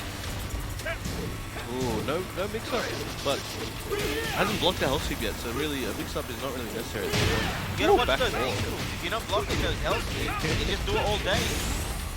There's that forward four. Excellent Ooh, at the 7 wall. golden letters. All right, Israel, Mr. Round Expandable on set point right now. Oh, starts with electric. Oh, he's gone. Okay, he tried. He went for the fancy combo. Tried to pick it up with the jab, right? Yeah.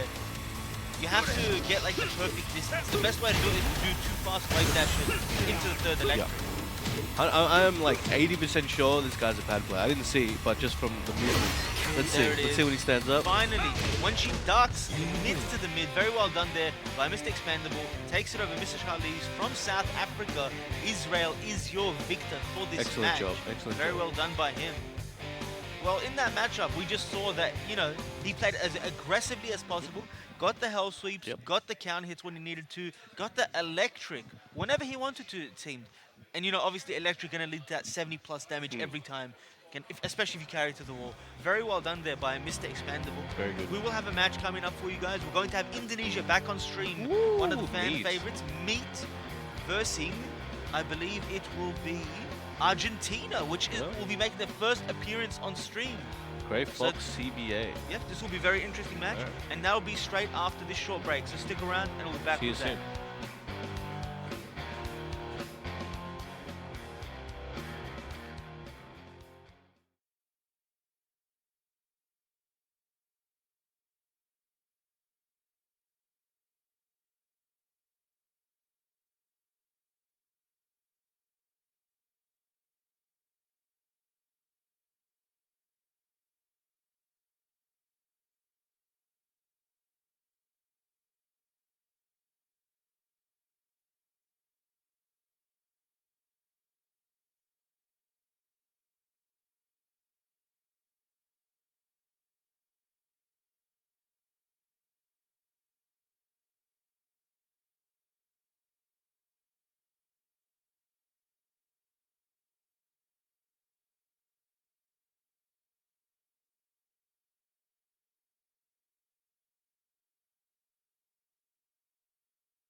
Welcome back, everybody.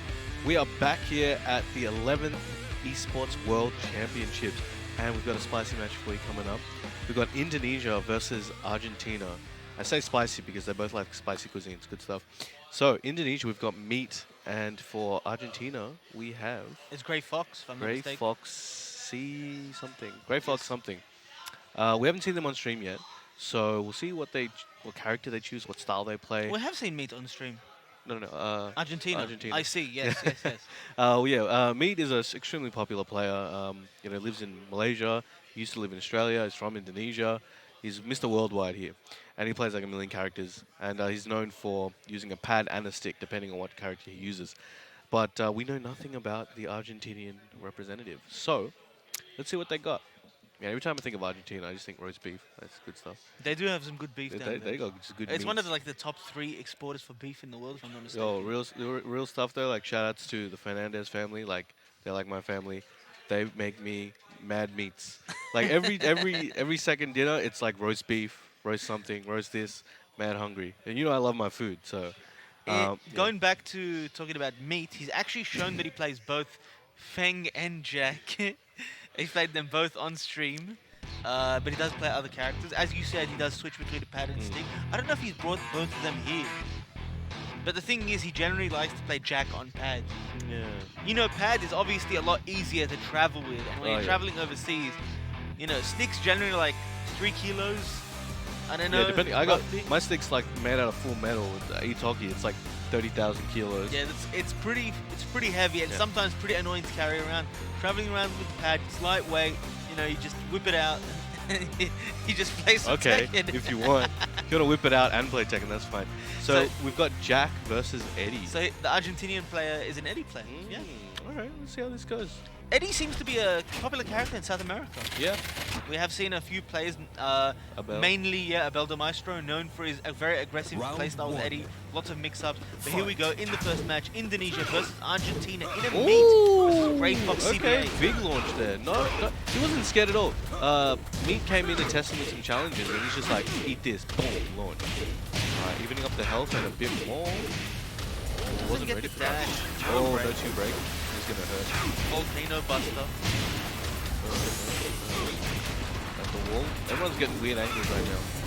These rounded stages kind of do that to you, especially if it's a back-turn combo. So both of these characters can be, defeated by sidestepping in a lot of situations. Oh my God. days, the rage Woo! part. He was ready. Well, yeah, both of these characters are a little weak to sidestepping. KO. But the thing is, both of these characters can't really sidestep. Round two. So it's an interesting one. But I think the matchup goes in Jack 7's favor, in my opinion. One of the things Eddie can do is if you get hit by down back one at certain ranges, you can backdash and avoid a second full crouch down back one. Ah. But that doesn't always happen. You have to be at a right range. Sabina is one of those characters that can always do that. Oh, gets Full hit for the last one. range. Look at this combo. Oof. Oh, he went to plant the seeds too. They got interrupted. Grey Fox in rage, goes for that Slidey. slide. I like that he went for the low instead of the rage drive. Look at him go. Both Dancing. plays in rage and the Ooh. double low to close it out. He didn't want to give him a chance to mix him up on that rage drive when it was blocked. 2 rounds straight for me. Oh, straight for the slippery kick. Blocks it and gets the launch. Should get into the wall here. Decides to go for the back 3-2. Gets the wall combo. I'm not sure what he wanted there. Maybe some open. Regardless, he still does that wall position. Ooh, Gets wall the wall bounce. bounce. The Will love get him needs through the wall. special. This should be it. Oh, no.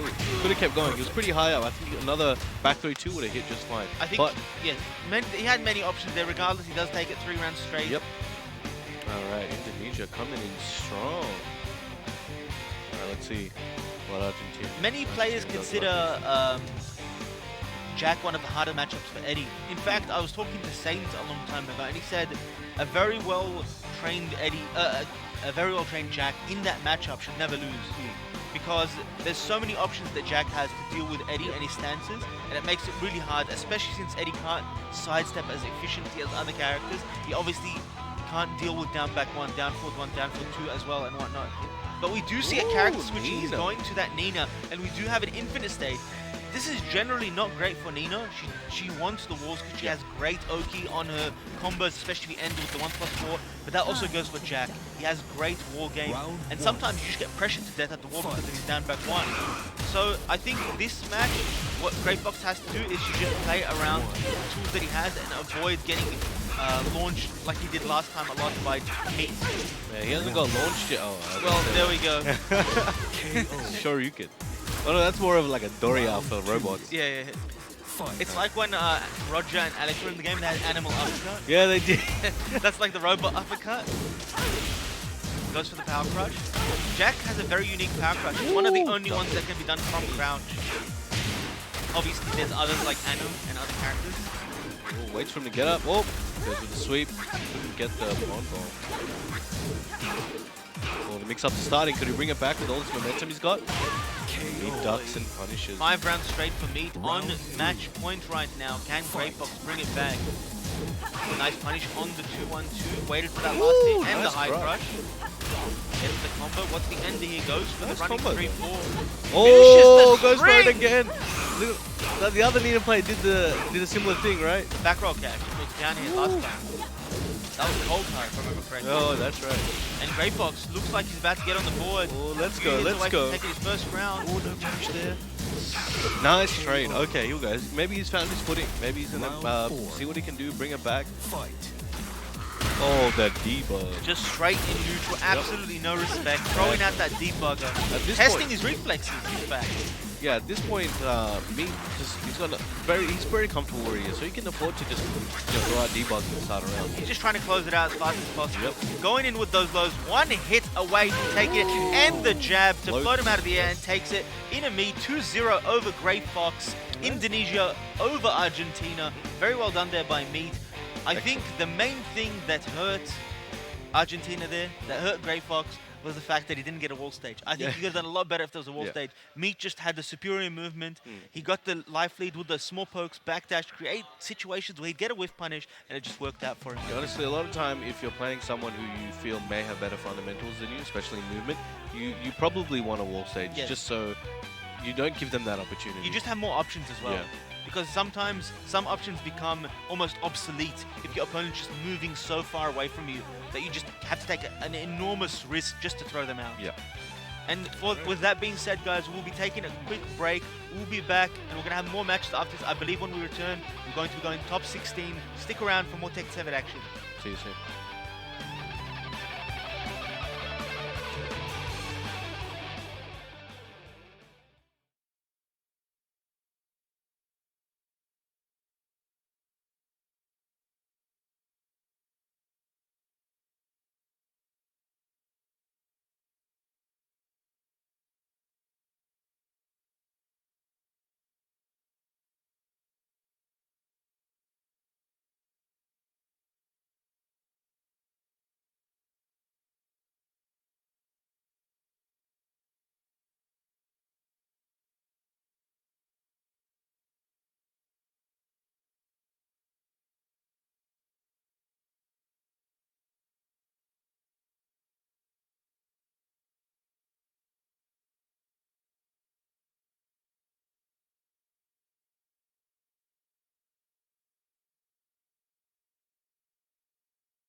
Welcome back, ladies and gentlemen. I'm Alchemist, joined by Brown Man. Welcome back to the IeSF 2019 Tekken 7 World Championships. We're back here on day 2, and we're about to start off our top 16 here for Tekken 7. Bit of change of rules right now. The whole tournament so far, first to 2. Right now, we're shifting. We're going to that first to 4. Best of 7. Double. And to top it all off, single elimination. You lose, you're out. You're done. You're done for. Get sent home on a boat. In saying that, the longer set does benefit a lot of players. Depends on your playstyle. For some people, they think of it as a chance, to try different characters. But the whole meta changes because you have more time to condition your opponent, more time to build on mind games, more times to just build up situations. And I think seeing that and trying to see what happens as the game progresses, like you go to the 5th game, the 6th game, the 7th, I think it's always really, really interesting. Yeah, definitely. The more time you have, the more time you can download your opponent, be downloaded yourself, think of new strats like on the fly.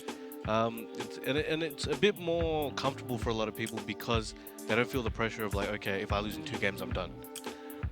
And as you can see right now on the screen, we have our bracket up now. We're going to have Poland versus Tunisia, Philippines versus Italy, Japan versus New Zealand, Thailand versus Indonesia, Saudi Arabia versus Finland, Switzerland versus Serbia, USA versus Chinese Taipei, Korea versus Mexico. Those will be the matchups for the first round here in top 16, and we'll get that underway. The first one on stream will be Saudi Arabia versus Finland. So we're going to have the Sam brother versus Jopalix.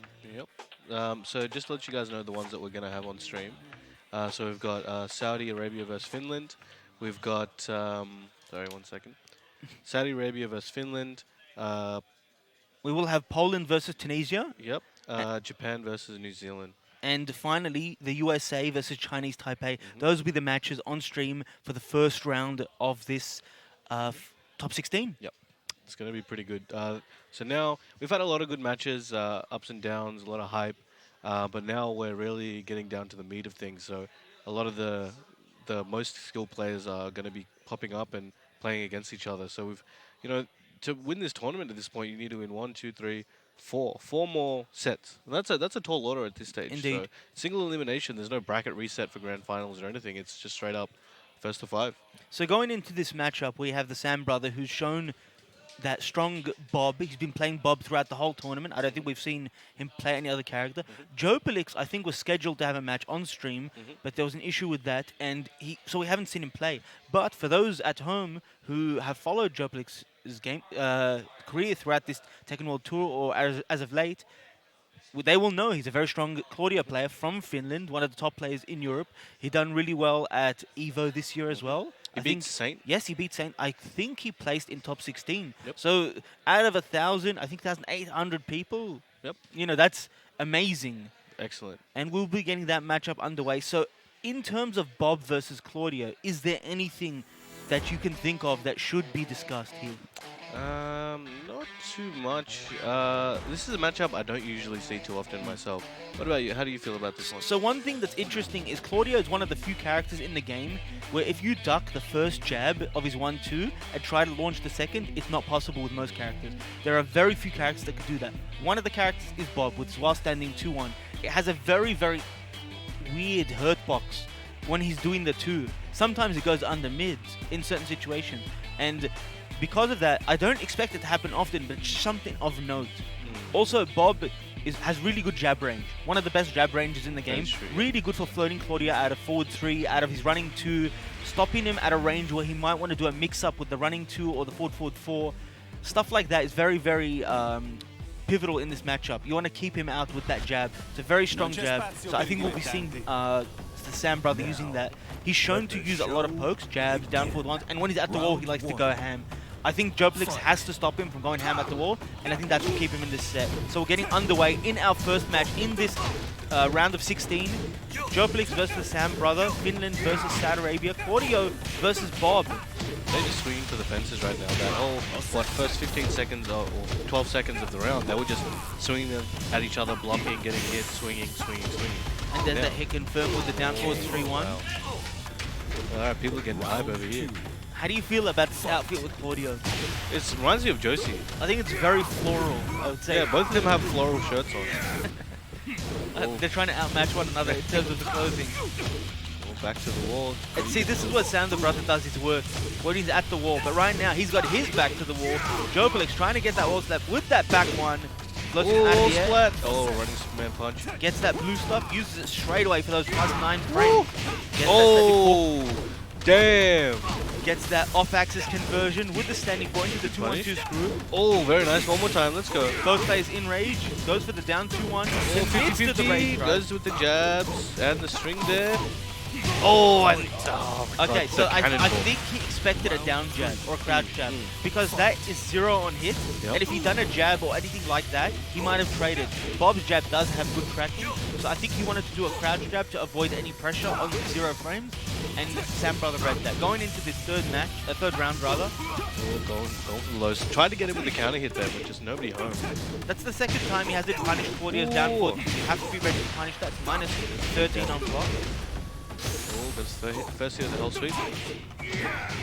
See that last hit of the down forward 3+4 string commits to the rage drive. Oh, there's the counter hit. This should be it. Oh my god, the damage on that last hit. Man, I gotta remember that one. It does like 19 or 21 damage on the last hit alone. Is that unscaled or what? Yeah, it hits at 60%, yeah. Oh, okay.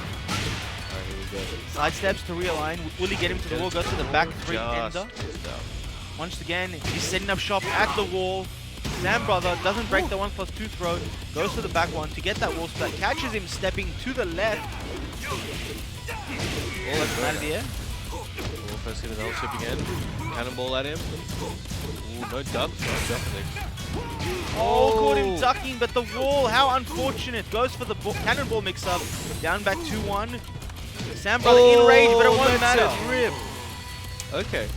Alright. Down forward 3-1 for the win. That was pretty intense. So Joplix takes the first game in this first of 4. Now, the thing is we have to note, how do these players build up on the mind games? So far, what we can see is, I think the Sam Brother has missed out on 2 crucial punishes on the down forward 2 from Claudio. So Joplix has seen that, you know what, he's not punishing my counter hit launcher. My counter hit launcher that's 14 frames, it tracks decently to both sides. Yeah. You know what, I might use it again. Yeah, and it Then worked out for him. And then again, every time the Sam Brother has had a chance to pressure at the wall, Joplix doing his best to get away from the wall, whether it's through movement, side rolling on the ground after a knockdown, or just buttons. Yep. And either way, the Sam Brother just not being able to get what he wants. But in saying that, gets that counter hit, crouch dash one, gets him to the wall. Let's see if Joplix can get away from the wall once again, jabbing his way out of there, commits to the second hit once again. Getting a lot of mileage out of that one. You don't see that hit that many times usually. But I guess he's expecting the high, so he just keeps ducking. There's that back one, using it so much at this neutral. It gets the wall bound. Oh, couldn't convert properly. Unfortunate there. He wanted some sort of distance-specific combo. 1+2, good break. Oh, power crush. Alright. The classic. Finishing the round with the power crush, keeping it safe, keeping it simple. Although it's a big commitment, Just launches it I really more like strong. that hop kick, and I really like this combo. Goes for the max hits. Oh. Went for that running 2, one of those blue stuff. Goes for the plus gets- frame. oh, wow. It's gonna be big damage. Back 3, oh my days. Doesn't duck, doesn't need to commit to it. Wow. And just in time, 7 Damn. golden letters. Joplix on a tear right now. Excellent work here. Sam Brother needs to swing the momentum back in his favor, and that's one way to do it. Gets that left hook, counter hit, combo to the wall. Same situation as last time. Oh, wall splatter. Here we go. This is going to be heavy damage right now. Oh, look at the cheek. Oh! Running kick cross up. Dragon Ball Fighter Z. Yeah. we got cross-ups. Round 4. This guy's blocking strings all day and gets crossed up with that while running 3. Screws him out of the air with the cannonball into the floor. Alright, it's going to be some heavy damage. Let's see how it goes. Okay, let's see what's for Oki. Nice break. He's using the throw because Claudio used to... A lot of Claudio players have this like built-in muscle memory that Claudio has issues opening players up. So they started doing a lot of throws, especially in previous seasons. But these days, Claudio doesn't really have that much trouble opening players up. He's got really good lows these days. Alright, uses the blue stuff. no The wall B-boy spin. messes him up once again. Also, I should point out, just like that, Sam Brother is just straight back into it. It's 2-2 in rounds. gets that hop kick, might carry him to the wall, goes for the back three, and this should be it. Shoulder ender. Wow. Jopalix takes it. 2-0 so far. The crowd goes wild. Now, we've only seen the Sam brother play Bob. Only. But I've heard he plays Katarina. And I've heard he plays some other characters. Do you think that would benefit him? Like in the next game? I don't know, because right now, especially coming off of that last match, I don't think he needs to change characters, and I think he agrees here, sticking with that Bob. I think there's just some things that are getting him killed. One of those things being the hop kicks that Jopalix is throwing out. He's got the right timing on the hop kicks, they just seem to be hitting. And I think he's picked up on it, hits him out of the air, out of that hop kick, gets the float mini combo. Another counter hit, that's the third one this set. Nice wall carry here. Wow, okay. That's the We'll setup. get to him again. He used that yesterday to win a match, I remember. Oh, just not pressing any buttons, just sussing him out, and the down three. With the second hit, see now Jopalix has seen that down three as a round ender. He has to remember, it's down three that has a second hit. Oh, will my opponent commit to it the next time? Goes for the whip punish, slides to the Damn, nice block. He's got a good ratio on those low blocks. I think the Sam brother is using them at a range where it might be predictable to Oh, Jopalix. oh, Oh my and that god. instant running to. He didn't need to. He wanted to. I mean, it was probably the best option because of maybe the axis screwing him over. So I think that's why he just wanted to go for it. High damage while running two to end the round. Nice punch on the down forward 1-2. Good pressure here from Jumper. Nice. Ah, the old classic. Yeah, the new stuff with Oya, it's such a good move. +7 on normal hit. Gives a crouch state for your opponent. Counter hit launcher. Delayable. Really, really annoying to deal Oh, with. here comes the hell sweeps. Oh, nice float. You won't be able to kill him, man. He'll go for the raise grab. 50-50. Oh, nice. that He was stayed down. big risk, especially to let the whole string rip. See, I think Jopalix picked up on it. Sam brother likes to close out rounds with lows that have successive hits. Yeah. As I mentioned earlier, we call it insurance. So this time, I think Jopalix said, you know what, he might do down 3-4 again, but he did that string. Still it worked out for him. Now got the down 2-2 with the blue spot. Blue spot's blue hand. Goes for that down forward one. The wall. Very nice. One for the high crush. Damn, these walls are really taking away a lot of his combo. That should be Oh, it. wow, it hits again. Jopalix up 3-0 right now Yeah. over the Sam brother. Sam brother, one game away from being knocked out. So how do you feel about what's been going on here in this set? We saw first of all that, the Sam brother had some sort of, game plan going in. But right now, Jopalix has picked up on almost everything. And I think everything's working out in his favor rather than for the Sam brother. What do you think he can change here? Definitely, I feel like maybe a bit more patient. Jopalix's offense is pretty good, but I think it's his defense right now that is getting the Sam brother killed. Oh, there we go. Goes for the Oki ender. That back 3-3 has so many uses. Sam brother just can't open him up right now. He's using these back ones as keep out, and it's scaring Sam brother from coming in to do his 50-50. Oh, And there we go. Oh, that should be the round. Yep. Oh, okay. I think right now he's playing too scared. He might want to play a bit more, fearless and just try stuff out. Go because for it. everything he's going for right now is being dealt with really well by the Sam brother. Yep. Oh, sorry, by Jopalix. Jopalix. He does have the round lead in this match. Pushing him to the wall. Okay, here we go. We can do this one. Oh, it's killed him. 2 rounds to 0 right now. Let's see if we can bring it back. This could be the start of the momentum he needs. Nice block, no punish. Goes to that forward 2, one of Bob's best mids. Gets the counter hit launch. Last time he went into ball on block like that, he got hop kicked. This time, Jopalix with a delayed answer. Was a bit late on that response. He gets counter hit for it. Down to about 50% life. Gets the ball that with the down forward 3-1. combo. Version. Couple hits away from taking this game, and there it is. Pressing buttons, boy. Woo! Gets on the board 3-1. Why are you pressing though? The Sam brother gets a game. I don't know what's in that water, but it's helping him out. And that was a very quick shift in momentum because what looked like was a sweep for Jopalix, the Sam brother just brings it back. I think he got so many situations in his favor, and that coupled with the changes that he made in his neutral just helped him win that match. Yeah, it was excellent work here. Let's see if he can keep it up, because obviously Jopalix now has the opportunity to adapt, to change his game plan up. I'm sure to a certain extent he was maybe, oh my god, alright. I feel like, oh my god. Like, Even the crowd is befuddled. We got that Leroy pick. the player counter pick. See, the thing is, even if I see a Leroy, I don't know how good they are at Leroy because the character has so many new tools and new things. You don't know what the good stuff is Yeah, yet. I think the Sam brother went against Adamo's Leroy earlier today, and I think he lost. But the thing is, this is another Leroy. Yeah, maybe that's why Jopalix has picked this character. Oh, Because he gets saw the that back he had one. unfamiliarity with him. Oh, overhead there, nice touch. Oh, look So at much that. damage from that string. Goes for the forward 4-3. Up forward 3 plus 4, 1 plus 2. Oh, he's going in. 50 damage time. Oh, I missed this right. Very nice there by Jopalix. All he needs is one more game, 2 more rounds in theory. That's all. Goes him out of the air, gets the mini conversion here, and it ends with that back three for the Oki. Sam brother fighting for his tournament life. Gets another float there. Good job. Half health gone. See if he can, oh, there's the parries, but what didn't retaliate in time. Oh, wow. He just keeps catching him out of the air. I feel like the crouch dash one is the saving grace in this match for the Sam brothers. He hits so many of them.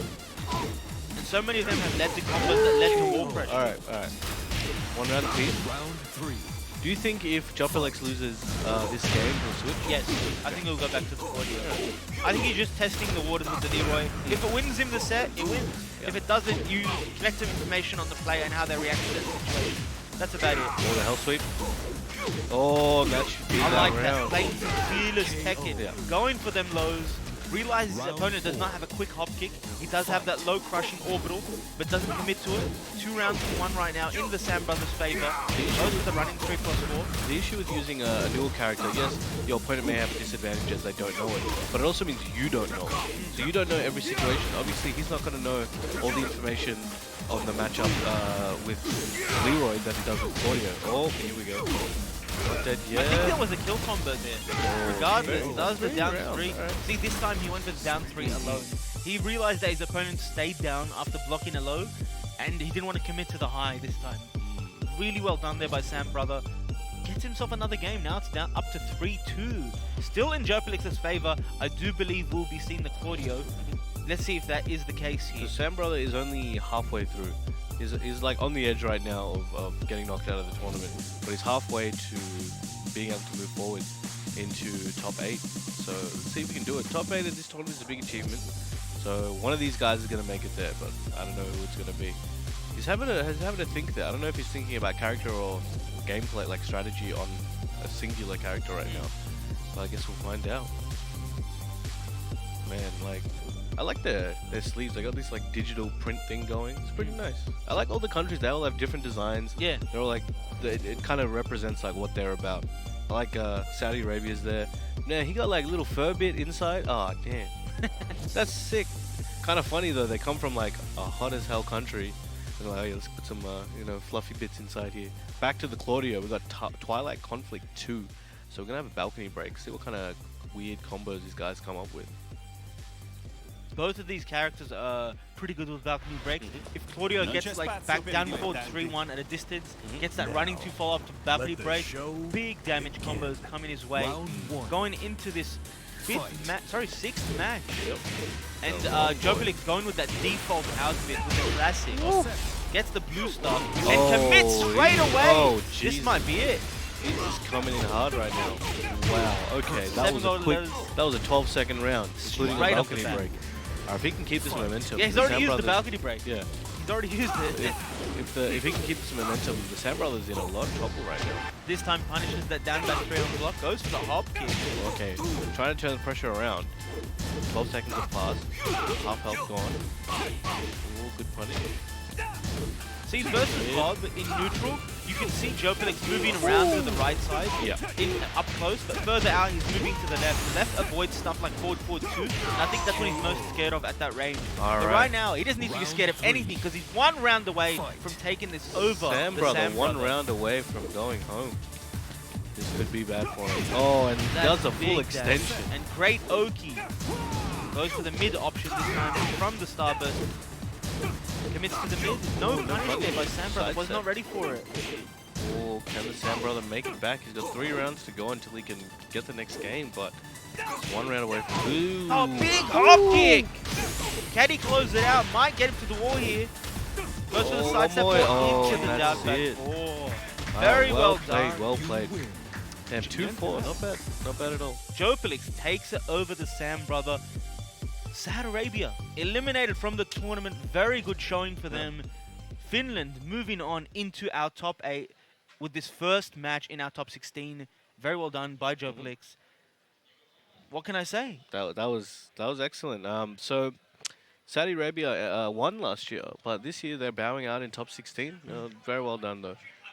I think the thing that Jopelix did the best was he nullified a lot of the strongest options that the Sam Brother had in terms of how he plays, and that was the wall mix-up. He's won so many games with other players because of that, and right now, the way Jopelix tackled it and he handled it was much better than all the other players, and I think he prepared for it. So very well done by Jopelix. As you can see on screen, we're going to have another match, and it's going to be Japan versus New Zealand, Take versus Wowza, and that will be after this quick break. Stick around for more Tekken 7.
Welcome back, ladies and gentlemen, to the IeSF 11th Esports World Championships.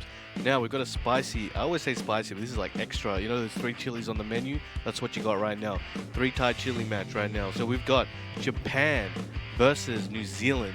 So we've got Take, legendary Yamasa Take, representing Japan for us today. And we've got Kanga's Wowza representing New Zealand.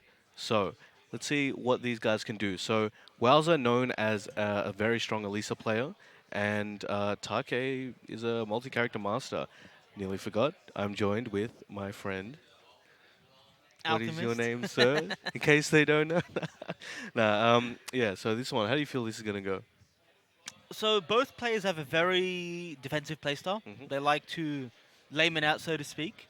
Wowza especially known for that because there's very few players in that region of the world that play that kind of style. Yep. Take has always been known to have a very, very unique style in Japan as well. Yep. Many players have a more aggressive style over there, but Take has been like, the black sheep, so to speak.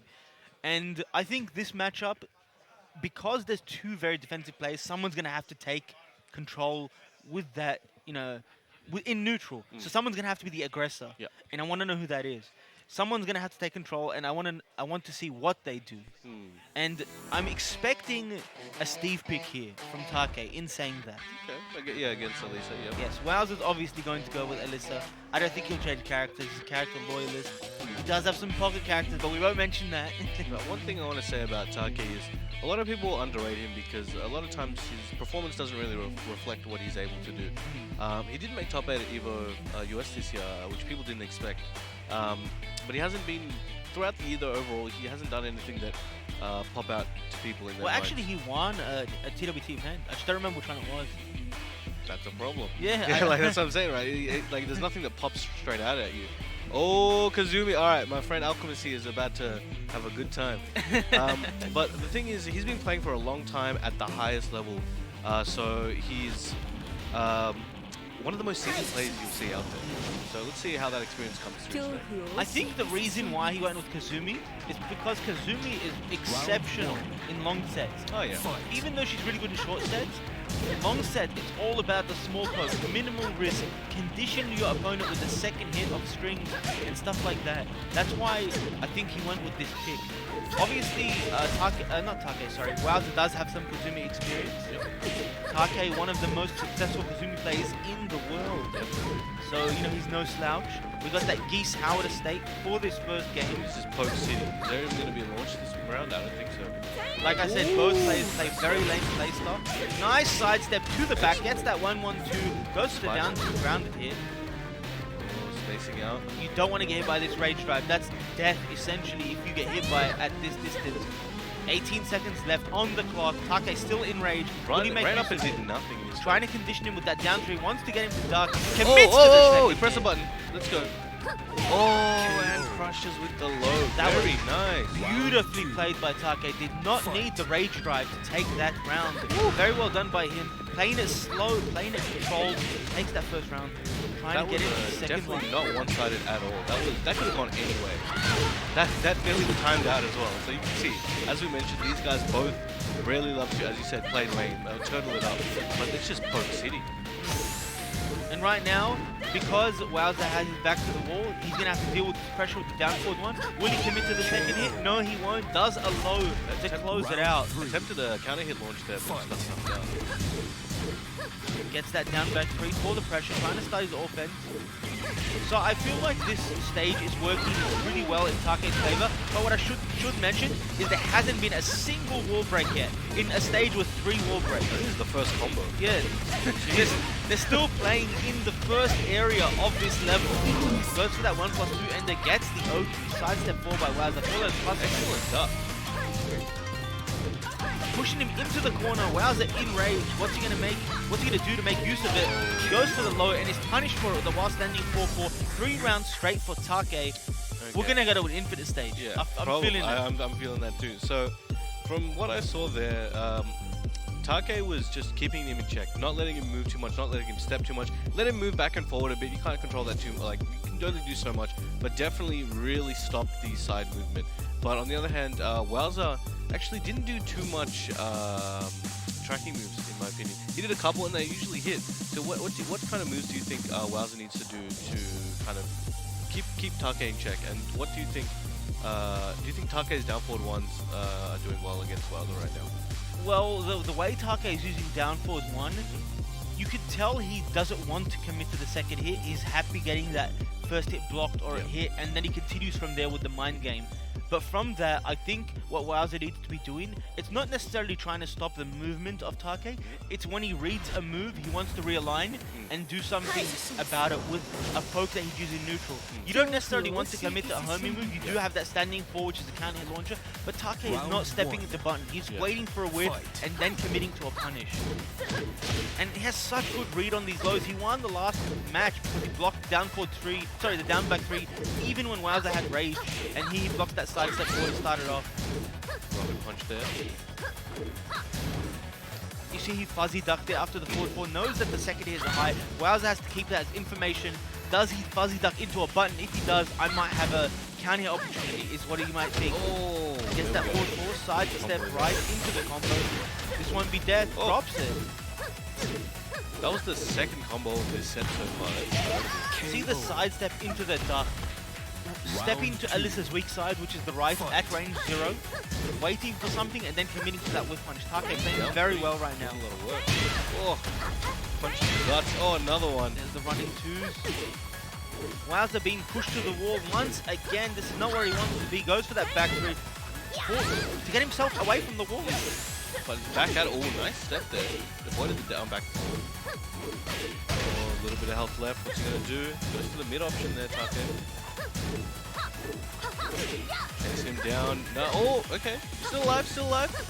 Oh, chainsaws come out, but the down forward 1 just snuffs out that round. Round 3. Oh, 2 rounds ahead and 1 game ahead. This It's is 5 rounds straight for Take. Can he make it 6? Oh, gets clipped. Drops the combo. Might have wanted to go for that fly 3+4 to get an optimized wall carry.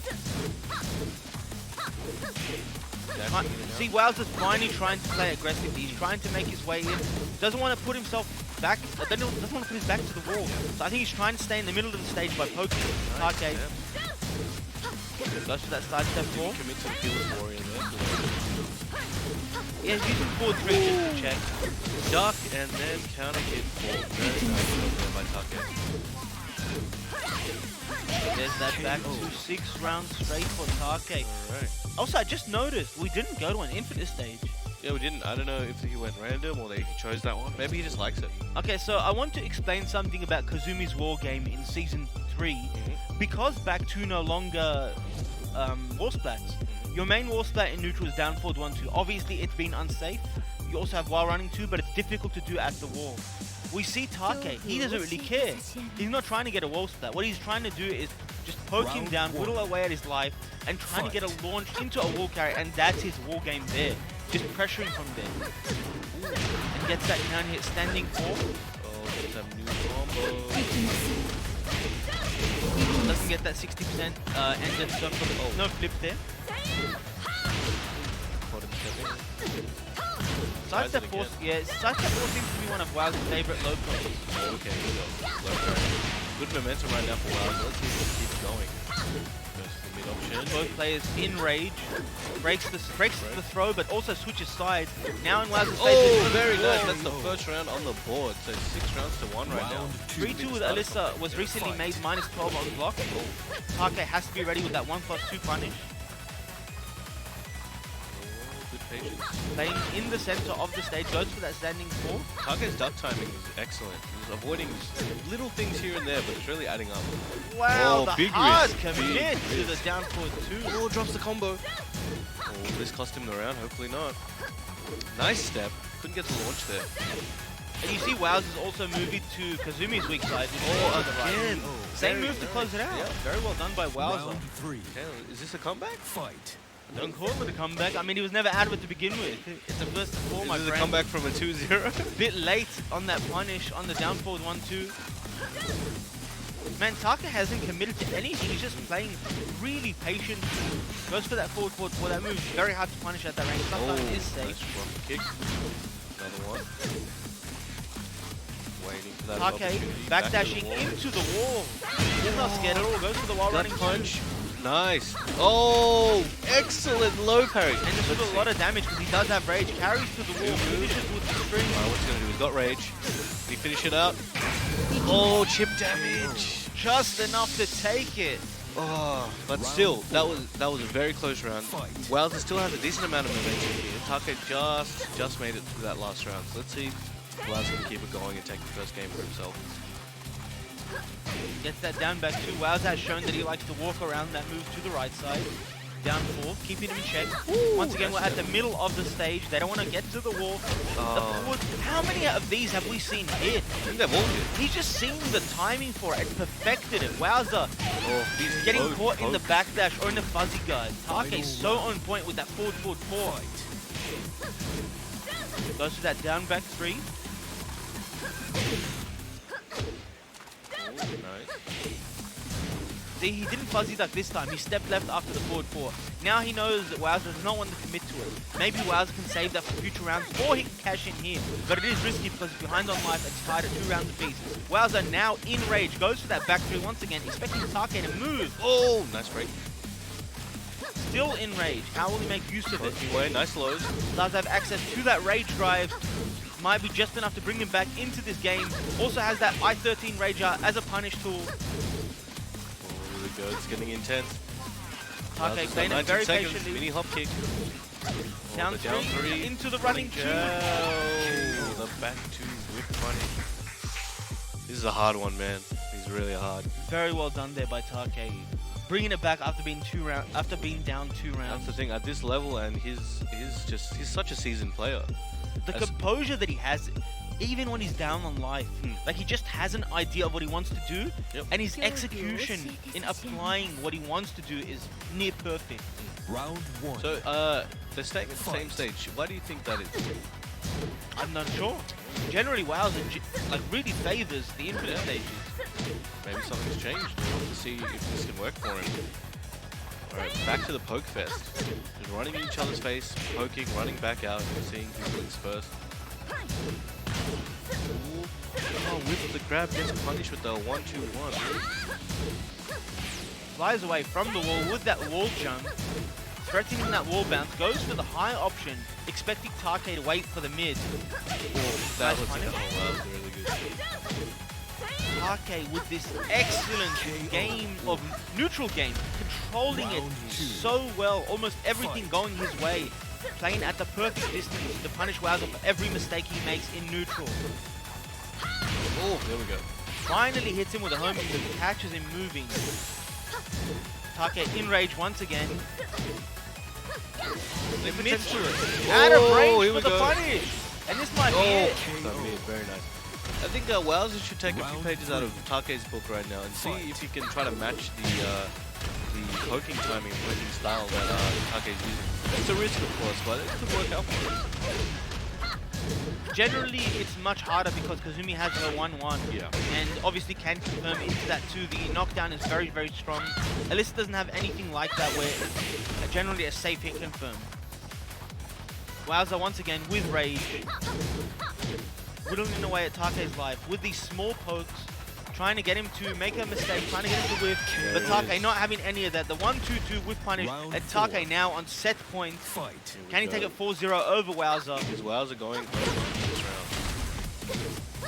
Oh, he's coming out swinging now. He's like, Throwing this is everything it. out. Oh! This should be it. Oh, okay, 7 golden letters. Let's go. One more round and he can take one of the games and have a new 3 rounds to work Is with. that enough momentum to get him this last, you to better get him hope this so. round and put him on the board? Alright. A lot more aggressive than before. I'm on the edge of my seat now. We'll see, he blocked it that time. Very nice. Nice step. Down back 4. Oh, okay. Turns And that blocks it again. forward. Swap sides, wants to put him at the wall. Goes for that wild standing 3 again. Take this time not wanting to deal with the mix-up. Gets the second hit. Alright, he's gonna come in his face. Both face Sasuke out. Don't want to commit to anything. Intense. Again, blocks it. Forward. That was very risky. Could have gotten counter hit. Do you think he's gonna cash in on that habit now, like of the forward 4 being blocked? I don't know. I don't think so. When it's this close, you don't want to do that.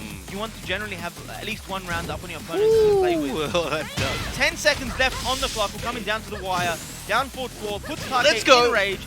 Can Wowza take this? Commits to Yo, the very nice. All right, with 3 seconds to go, his tournament life on the line. He brings it back, raising the dead right now. Jeez, wow. I need some water. Give me a second. It's like when he's on the brink of death, he brought it back. He was almost out of the tournament, and then a sense of urgency kicked in. This happens with him a lot as well. This is not the first time we've seen this kind of stuff. Give me a heart attack, dude. All right, let's go. Now, Finally wow. gets a game, puts himself on the board. 1-3, still in Take's favor. We're going to that 5th game. Take just needs one more game to take this set. It is symbol elimination, we've got to keep that in mind. Goes for that down forward 1-2. Wowza's got to be very careful where he throws those just automatic while standing forwards. It's costing him a lot right now. Take is definitely ready for some sidestepping and punishing. Oh, that Gets was to a the back. sidestep. Alright, if you take this one red drive, there we This should go. be it. Lest he drop the combo. And he gets it. Nice. Excellent job there. On the board for the fifth game now. Fight. Chainsaws are out. Good punish. So I think we haven't seen enough chainsaws from Wowza. Generally, he really likes to use them, but I think he's afraid to use them versus Take because of the way Take is moving around. Kazumi, one of those characters with a great back that she can get out in certain situations. Like, wow. Nice. Jab pressure. Trade. Oh my Nearly days. dead. The whiff, no punish by Take. Still has rage. Commits to the last hit. Take goes with the low as a punish. Round 3. Excellent work here. Fight. One round apiece right now. Again, Wowza is going to be perpetually on his tournament life, or very close to it, until the set is over. Yep. Both using home moves. Oh, Finally very gets it nice. ducky. Look at this damage. Oh, the and a Oki good situation. into the Okay, pick up. Excellent block there by Take. Take can still make a comeback. He does have rage. Neutral hop might be a misinput. Oh, Wowza He's waiting going for it. He's got the life Oh, lead. he's in kill Okay. range. One rage drive will kill. Can Take hit this rage drive? Wowza not wanting to press Very any buttons. Does not a want lot to of hesitation overcommit. right now. Oh my god. Here we go. Oh, very nice range drive. Crushes the low jab. Here we go. The way Take Round played that was 4. exceptional. He did Oh. not even think about using the rage drive. He just kept making him think, wait for the rage drive, and just kept hitting him and hitting him, whittling down away at his life. Regardless, Wowza takes the round, still up 2-1 in this Punch 6th there. game. Floats him with the back two. Should get close to the wall, but not quite there. Tiger comes out. Again, he knows the strat. When Kazumi comes running at you, you jab her and then block. You get free damage. What if she slides? And then you're screwed. Oh, okay. Again, we're back on set point right now. Potentially, Take could take out Wowza. Let's see if Wowza's sense of urgency can come out right now and keep him in the tournament. Last time when this happened, he started throwing out things and it just hit. Yeah. Can that happen again? Oh, Goes here for we the go. hit All off right, they're it. coming. Let's go. Let's go. You know, Take he likes to duck, man. Yeah. Wowza I haven't picked seen up many on that. upward fours this set. He's one of those fuzzy duckers. Again, sidestep left into jab. Oh, the trade. Oh, okay, what are we going to see from Wowza? Let's go. Oh, catch him stepping or pressing a button. One rage drive will kill. Oh, here we go. So This is close. Goes for the down back three. Good. Steps but no punish. Oh! And the down forwards one. Oh my Take God. takes it over Wowza. Tour 1. Japan eliminating New Zealand in this top 16. Atake moves on into that top 8. What an excellent set that was. Both played very, very well. Very compact play styles from both players. Wowza has to be happy with performance regardless of the result. That was that. That was so hype. Those final round clutch strats were godlike. But okay, so we're gonna have to take a breather now. We'll go to a break and we'll see you guys soon. Up next we've got Friesen versus Poland. Yeah, from Poland, and Nindo from Tunisia. Tunisia. There you go. See you guys soon.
Welcome back, ladies and gentlemen, to 2019 IeSF Tekken 7 World Championships.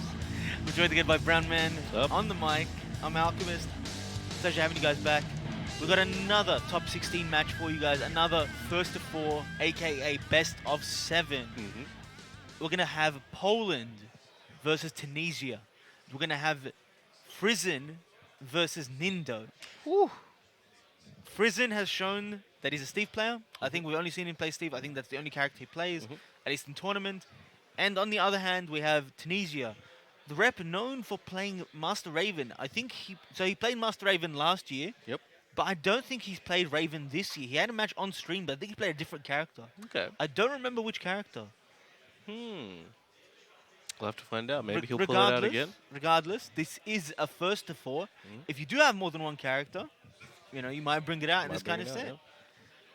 So we're coming off of New Zealand losing to Japan, Take beating Wowza. That was a good match. That was a Very really good intense. match. Very, very intense. exciting. Wowza almost made the comeback, had that last stand, but it still went down to the wire, and Take just too strong in the end. All right, here we go. So these boys should be starting. So we've got Poland and Tunisia. Is it just me or does the Friesen look a little bit like Joey Fury? It could just be me, I don't know. Every time I see him, I'm like, is that Joey Fury though? Alright, let's go. Damn, their little emblem's really cool. They got the eagle, the eagle's got a crown, the eagle's royalty. I was actually talking to Ninda, but I didn't know that was him. Oh, okay. I was talking Doesn't to it say it somewhere on his shirt? I wasn't paying attention. Like to the shirt. I was paying attention to what he was Oh, saying. damn, he's got orange on his shoulder. You remember that brand? No. So we used to have orange in Australia, but then it got bought out by 3. Do you remember 3, the telco? No. So basically, Orange is an old school in Australia anyway, telephone company, but I think it still exists in Europe. So to see that, it just took me back, man. I mean, I'm gonna have to take your word for it. Man, what are you talking about? We came from the same country. We're the same age. All right. So it is Steve versus Raven. Yep, this should be interesting. We've got the Mishima building. All right, let's go. Round 1. First to 4. Fight. This is gonna be interesting. Something. Starts off with the hard stuff. The Shiro combo goes for the backsway 1 ender. Asserting dominance at the wall, gets that power crush. Goes for that down back 4. Nice left weave into the 3 forward 1-1. Oh, power crush. Not dead yet. Oh, okay. What just happened? I Gets don't to know, the man. back. He had that grab ready like he knew that was gonna happen. Jeez. One thing I wanted to point out is Master Raven cannot actually launch Steve's Shoryuken. Oh, okay. You have to do a frame perfect forward 3, or you could do the rage drive, but without those, like your down forward 2 will not launch. So that's something Friesen might want to throw out a bit just to test Nindo. Nindo might habitually use the down forward 2, and Friesen can take advantage of that. Gets the stomp on him. into the wall. Oh, rocket punch. And the back rock patch. This should be a Sonic Fang and Evening it out. Oh, this is good already. I'm already hyped. Let's go. Round 3. Alright, come on. Oh, Jesus. Launches him straight away. Does not Oh care. my days, look at this damage. And the Oki with that back 3 into the back of him, mix up. Friesen sprint kicks out of there to no avail, still at the wall. 1-2, 1-2 on the back, giving it that massage. You gotta pay double for that. Oh, okay. This ain't Thailand, my friend. And there's that rage drive. Taking it to the wall. Might be it. Look at that damage, but he can close it out. There we go. Down 2 dozen. Man, this is really fast paced. I'm loving this one. Fight. So start comparison from our last set as well. That was super slow paced, super methodical. But this one. And the counter flicker too. In neutral. No, there was no setup for it. He just had a read on the timing. One thing to note also is that Steve is one of the characters that can consistently punish Master Raven's quarter circle forward 4, but that doesn't matter right now because Friesen is about to take it, and a down 2 again to take the round. Friesen takes the first one.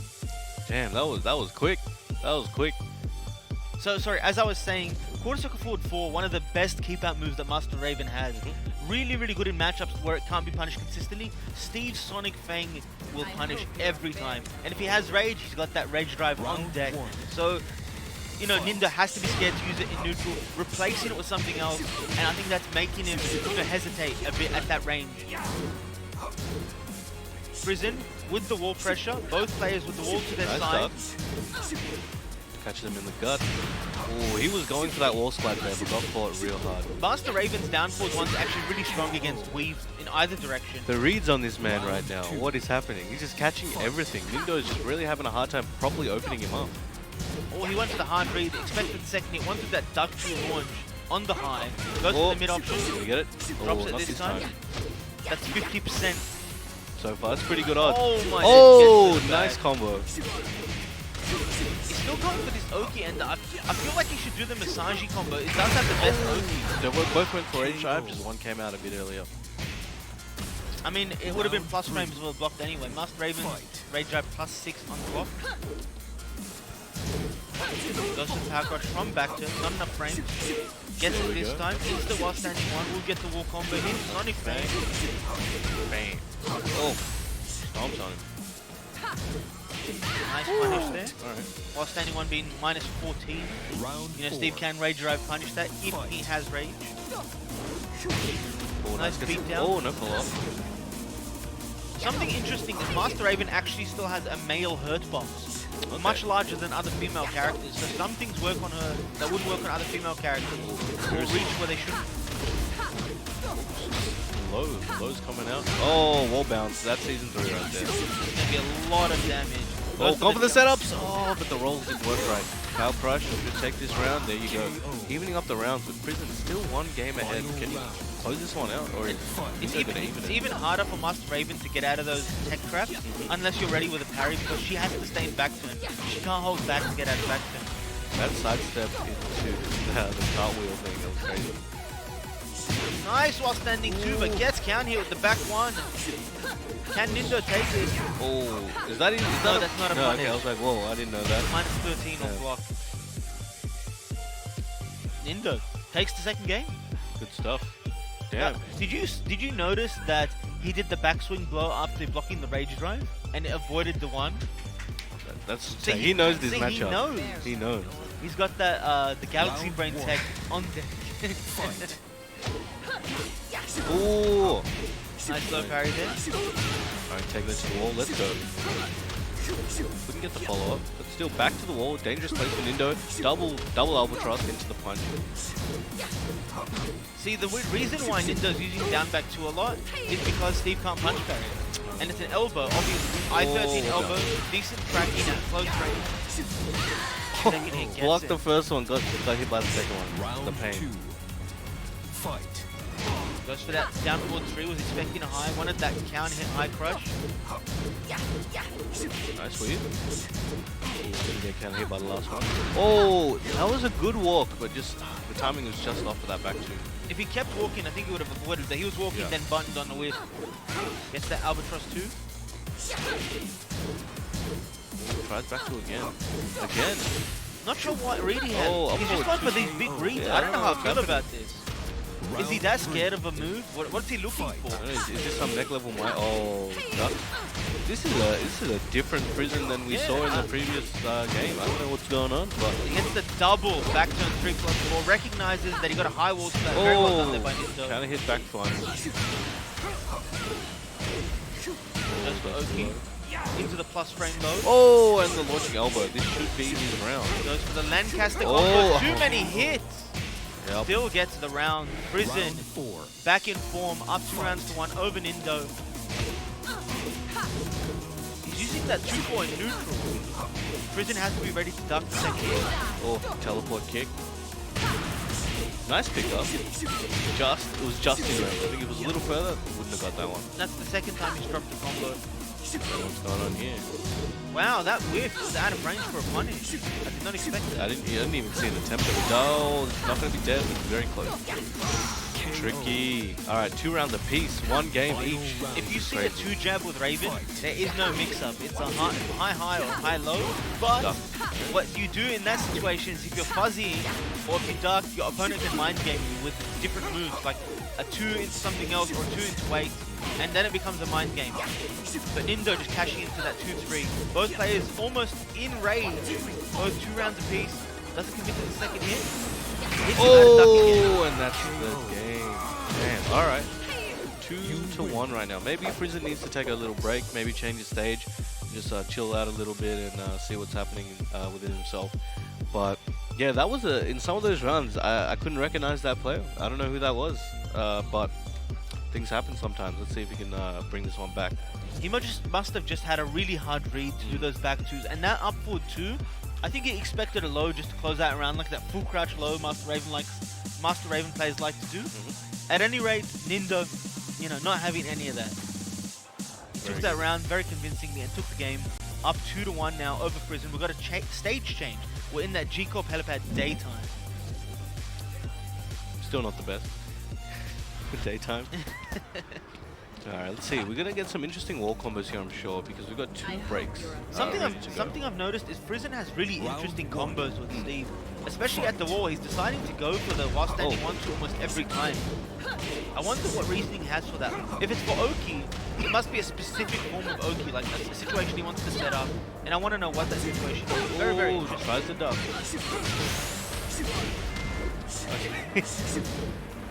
These odd angle walls really get some. You know, when you get the side wall, you gotta be really creative.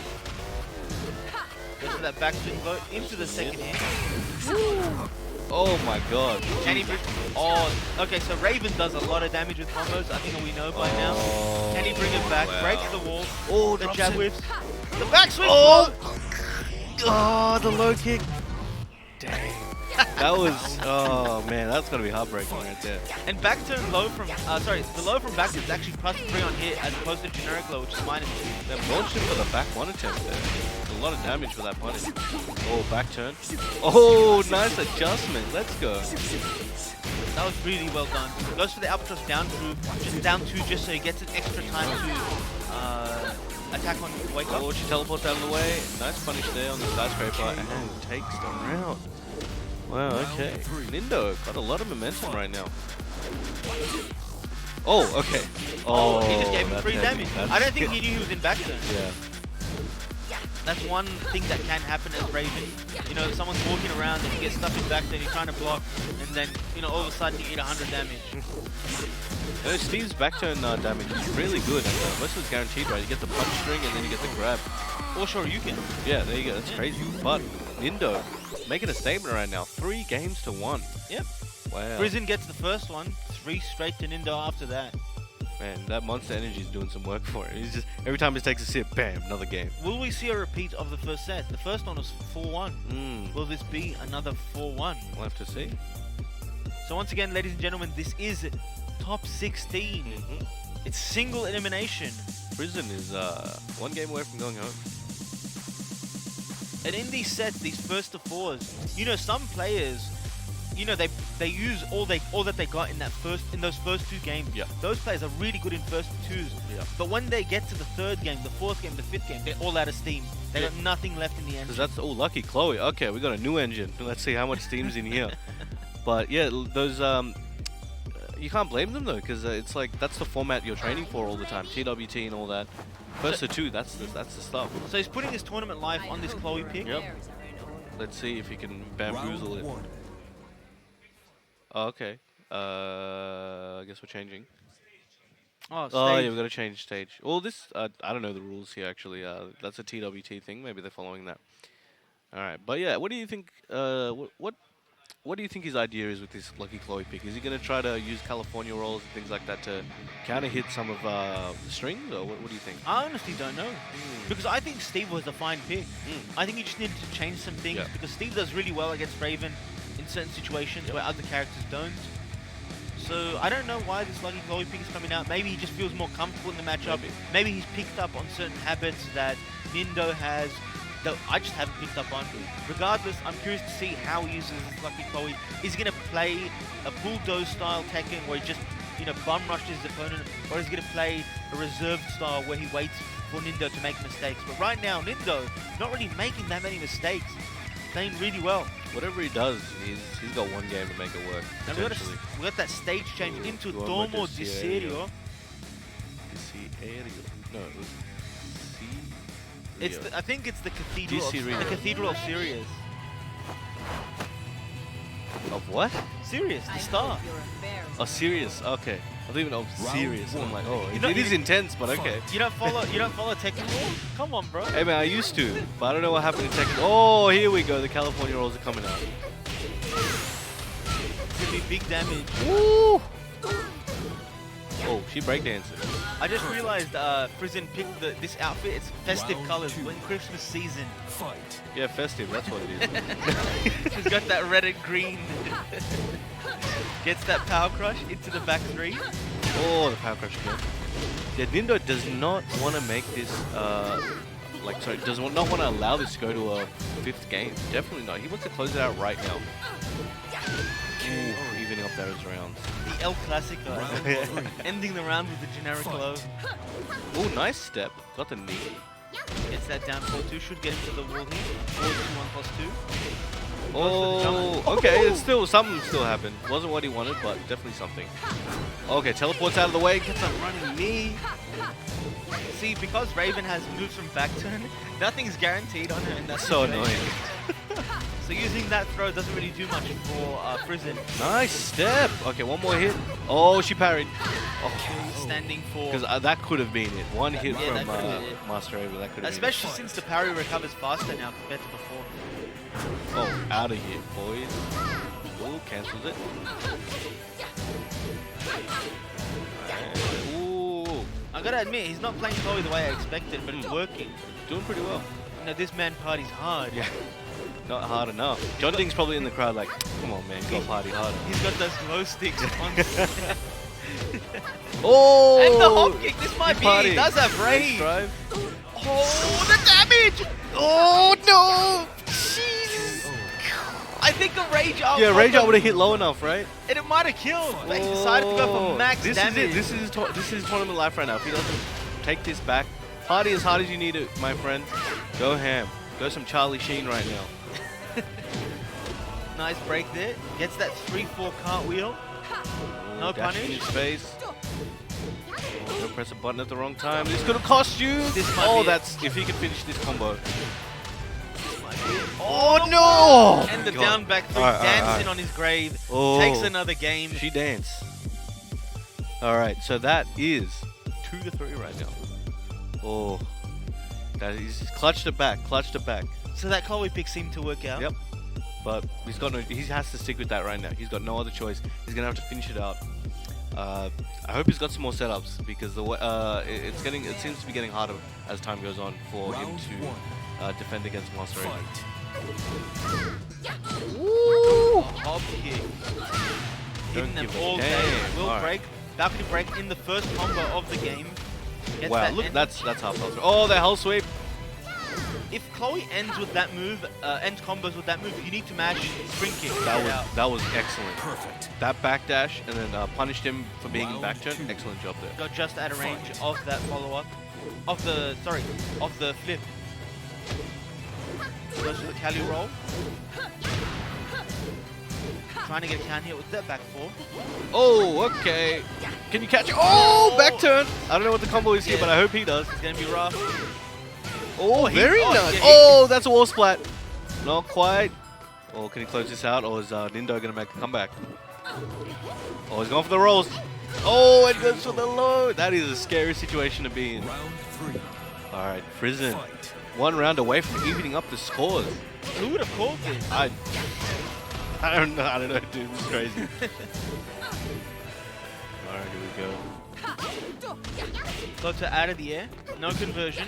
It's very... Oh, back turn. Oh, counter hit. Let's go. It's very rare that you see a lucky Chloe in tournament, especially at this level. See, You he don't see it doesn't. often. You have to mash spring kick there. I don't think he knows about the follow-up. Oh, nice parry. Oh, the low's coming out.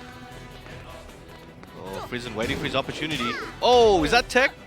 Do I need to remember that one? He should have waited. Oh, I would have waited for the parry, but it Oh, didn't power work out in crush. his One favor more anyway. hit for lucky Chloe. Oh, Nindo. Oh, uses his rage. Nice. 100% that was a setup. 100%. He's like, this guy's going to parry something and I'm going to flip on him. I like that. That was sick. Something I want to point out that is important here. Last year, Nindo was also the rep for Tunisia. He ended up losing to Dion Gray, which is a Jack player from Australia. And the way he lost, Dion started just throwing things out, and they hit. Oh. That seems to be a style that flusters Nindo. But can he do something here to change the flow of the game? Right now, it seems like Prison, just everything hitting for him, getting everything that he wants. You know, all these hop kicks, all these launches, all these counter hits in his favor. I think a lot of why maybe it makes it difficult for him is Nindo does press a lot of buttons. I'm not saying he just mashes buttons, but his style is very offensive, a lot of pressure, and he's got a lot of setup. So with Raven, he needs to put himself in those positions, and it takes a few moves to get there. So he'll look for parries, he'll look for back turn setups, he'll look for all kinds of stuff.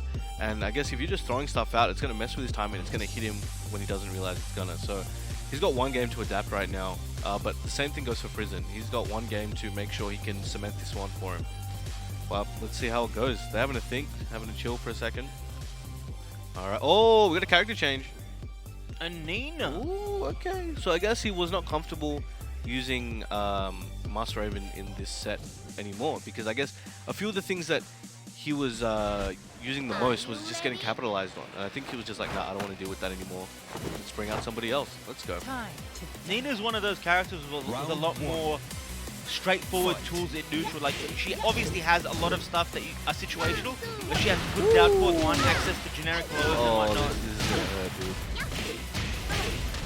Wow. That's a lot of damage. That low itself just did like at least 10%. Oh, catch him out of the air. Might get to the wall here. Oh, yeah. Look at that wall carry. Let's go for the Oki.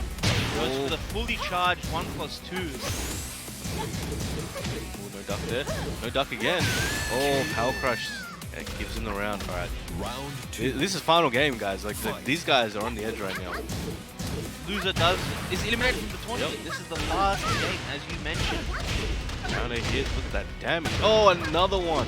Oh, I thought he had something for that. Oh, he ducks. Yeah, he was ready this time. Yep. First time he blocked. Granted, he does not drop the combo. Oh, wow. Evening up the rounds. All right, this is the closest match we've had this entire tournament. This is as close as it gets, ladies and gentlemen. Oh, he went for it. No punish. Okay, goes with the knee. Going for that full crouch low, trying to get a counter hit. Nindo having trouble keeping up with this right now. Good, keeping his position. Goes for those plus frame. Ooh! It high crushed there, and still got a counter hit. He's still getting hit by that setup. Does not know how to get out of the extra damage. Oh, is he gonna come back? A lot of moves coming out right now. Ray Drive, poison spit. No dark. Oh, and just the checks him. Excellent defense by Prison in the Round clutch. 4. And now, at Fight. match point, after being on the precipice of defeat, can he bring it back got all the overhead way? that time. Nindo, he could be going home if he does not take this round. Oh, it's a wall bounce as well. Oh Look my at god. this damage. And the Oki.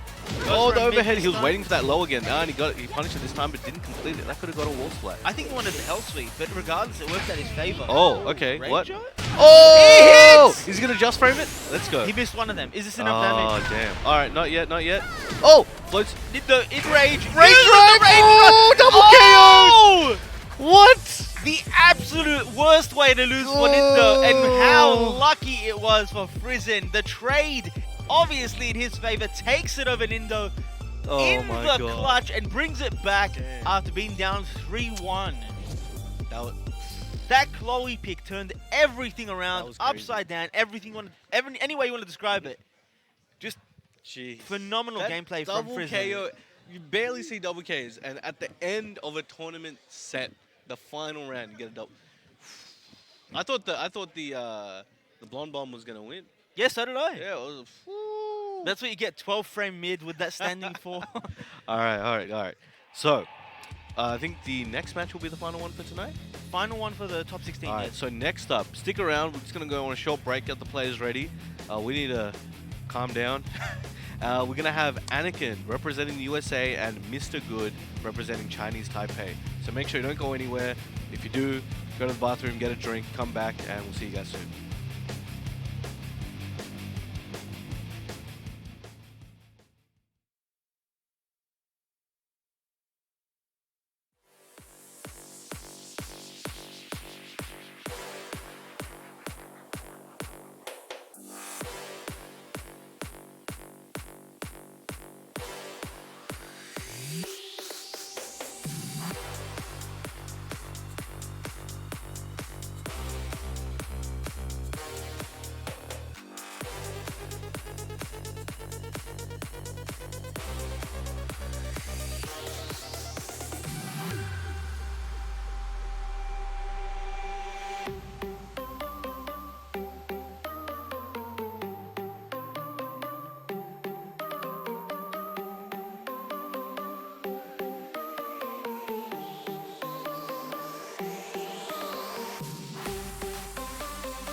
Welcome back, everybody. We are back here at IeSF's 11th Esports World Championships for Tekken 7. Now, we got a treat for you guys. We got the legendary Anakin on stream for USA, and we've got Mr. Good for Chinese Taipei. So we're probably going to see a Jack 7 versus Geese match, and we're joined today by... Alchemist, I'm back on the mic. What's He's up, back guys? on the mic. And this, I don't know, man, this one's going to be good. It's going to be a very interesting. Anakin's been on a big roll recently, not just today. Mr. Good has made it this far as well. He's been doing pretty good. So I'm very curious to see how this one pans out. Yeah. All right. So we mentioned before, Anakin's been on a roll. So he was at TWT. He did very well. He's been doing very well in US tournaments. He's been beating Jimmy recently, actually. So, I don't know, he's come up with some good stuff. His style's changed, he's adapting to the game. So we're going to go to the match now, and we'll see how it's going. This will actually be the last match of top 16. After this, we're going to be going to top 8. Yep. So we'll be doing 2 matches of top 8 today. Yep. And that will determine the top 4 for tomorrow. Whoa, that's going to be good. But before we get ahead of ourselves, we got this match. We got Mr. Good for Chinese Taipei. This is Mr. Anakin from the USA. Let's go. Like Mr. Good's tattoo there, looks pretty sick. I just can't tell what it is, but it's like a collage of some stuff. Yeah. Oh damn, Anakin's so the US esports logo is a eagle with some headphones. Sorry. And a mouse. And a mouse. Is he going after the mouse? Is that like an analogy for something? I don't know. Alright, anyway, we're about to start this Geese versus Jack 7 as predicted in Arena. Very suitable. Let's go. How do you think this one's gonna? What do you think Mr. Good has to do to break through Anakin right now? This might be amusing. He has to make him scared to do forward one. Okay. Something like an approach tool. You gotta make Jack scared because Jack wants to work at a certain range, and if he's not working at that range, he's gonna try and get a whip punish or create a situation where he'll just stand there and take his mix out. Mr. Good's got to prevent that, and I think Geese, of all characters, is really good at doing that because he has parries, which will instill fear in the opponent. Hopefully, yes. Oh, counter hit low. Let's go. Nice combo. Nearly full bar of meter. So yeah, Geese does build meter much slower than he used to, but when you do have that meter, it's still as deadly as it's always been. Maybe even deadlier now because of the new moon slides to follow up his extension. Oh, okay. Mr. Good coming in hot right now. First round against USA's Anakin. See, that forward 1+2, he liked starting rounds with that yesterday as well. A lot of the times it got him killed, but this time, you know, just showing that, you know, I'm not scared to throw out a low crush. The Geese can punish Jack's down forward 2 with back 3-2. If he has meter, he can get a lot of damage out of that. Even if he doesn't have meter, he's got that back 1-2, which is still really good. Excellent punish there. +6 or +7 on hit, very good range. Excellent. Take it to the wall. Okay. That's his new trademark move. The running two. Yeah, the overhead chop. Oh, tailspin. Cool. Alright, 2 rounds to 1 right now. Mr. Good down 1 round, but can make it back at any time. We haven't seen Mr. Good use his meter yet. He's still sitting on 2 bars. You know, he's got that Raging Storm whenever he needs it. But I think he's been, you know, a bit greedy with it. He might want to throw it out to, you know, start some pressure. I think he's waiting for a down forward 2 whiff or a block so he can get that launch punch opportunity. Very good defense there by Mr. Good. He waded through all that offense from Anakin and then just hit him with that while standing 3. Or while rising 3. Oh, can't do it that close. Anakin, 3 rounds straight after losing the first one. Well done. But Mr. Good didn't do too bad at all. Just at that start of that round, I don't know what happened. Maybe it was intentional. He did a neutral jump. I don't know if he was expecting to do a kick afterwards or something, but Anakin took that, floated him, and took him straight to the wall. Essentially, what happened there was the moment Anakin got a combo and got Mr. Good to the wall, the round was as good as over because Mr. Good didn't really deal well with that pressure at the wall, and Anakin just using all the plus frames, all the mix-ups at the wall to take advantage of his character's keeping tools. him there. Yeah, keeping him there, locking him down all day, and we got a stage change. We're going from the arena straight to Hammerhead. We got wider area to play with. and we got square walls. There's no more of those corners where they curve and you get those funky combos. Come on. Alright, let's go. This might be a Granted, Geese is pretty good on those curved stages Oh, because he does have the stand-up throw, and it Round picks up one. almost every time. fight. 4-4-1, there it is. He's not scared of it right now. You know what? Did we see Mr. Good use the bar in the end? I didn't pay attention No, to he it. didn't. So he died with all the meter that he had built up. I guess so. If he did, that's definitely not what you want to be doing. You want to make use of it. At All least, out. yeah. It's got an expiry date. You gotta eat it. Or you gotta make your opponent eat it. No duck on the 1-2-4 string. Ooh, that could have been very bad. Doesn't get the tail switch. Oh, got him ducking. Cashes in on that mid. We'll get him to the wall here. Oh, the jump over setup! You don't see many jacks do that stuff. Is he a low player? Many characters have that kind of setup, but you have to know which moves and which situations that will work at. And Anakin was ready for that one. Carries to the wall with that. Oh, got him getting up. Oh, got him pressing the button! Look at the damage! Is this man playing Oh, Jack, low parry! or is he playing Sentinel? Oh, here we go. Oh, I couldn't. That would have been insane. Damn, unlucky there for Mr. Good. 2 rounds down in the second game. Oh, nice parry. What kind of read was that? I mean, it worked out. He Jeez, parried that was mid. sick. If only he had bar, he would have gotten a big Oh, combo yeah. with that Taking mid it to slice. the wall as well. Oh, counter hit mid. This is exactly what Mr. Good needs. Goes for that back three for the Oki. Break on the 1+2 throw. Oh, nice. Nice. He did the exact strategy that Anakin did before, used before.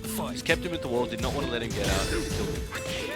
That downfall was super risky though. Oh. He didn't need to go for that, but it worked out in his favor. Maybe he's like, he's not going to expect this, so let me throw this out. Alright, he's pushing him to the wall. This is not what Mr. Good wants. Anakin getting whatever he wants at this point. Mr. Good with no meter to work with, and that should be it. Do you The think blue Mr. spark Good's up. gonna switch stages, maybe to a waller stage? I feel like him getting stuck at the wall against Anakin's pressure is really one of the banes of his I think game right as now. Geese, you probably want walls. You definitely do, but is it worth giving up your advantage to disadvantage the opponent? It depends where he thinks he's going wrong at the wall. Yeah. It might be just because, you know, he's just guessing wrong, and that's obviously not going to change whether with or without walls. He's gone straight back into it. Ooh, last hit hit him. We don't see that one hit too often. Oh, wow. Reads harder than Diamond, waits for the parry. What is this? What is this combo? Combo. He's just 3 back threes in a combo. Just dashing straight in his face, pressuring with that full crash down back one. wow. 3 in a row for you. He still kept holding forward. Is his button broken? What's going on? He's just holding forward all the You time. gotta watch those ankles, man. Oh, he's watching his ankles. I like this combo he's doing. It's with the new move. He's got like 2 back ones in it. Interesting choice. Or try to swipe him. What ducking. Ooh, at the wall. That's the mix up to that high kick plus. All that without any meter. He still does have meter though. And the running 2 chops him straight out of the air. Goes for the plus Oh! and again. Oh! And again. Oh my god. This man's throwing out moves and they're all hitting. But the round before this, it was just full crash down back on. This time, just overhead chop repeatedly. Oh, he finally gets Take down it forward around. 1 extension. Carries The other to the times it wall. was either ducked or blocked. Alright, he's in his head right now. Oh, Anakin. here we go. He's standing still. He's just taking the pressure. Mr. Good needs to get out of there. Debugger comes out. Mr. Good Oh, in nice rage. duck. Commits to the second hit. Nice punish by Mr. Good with the last standing one.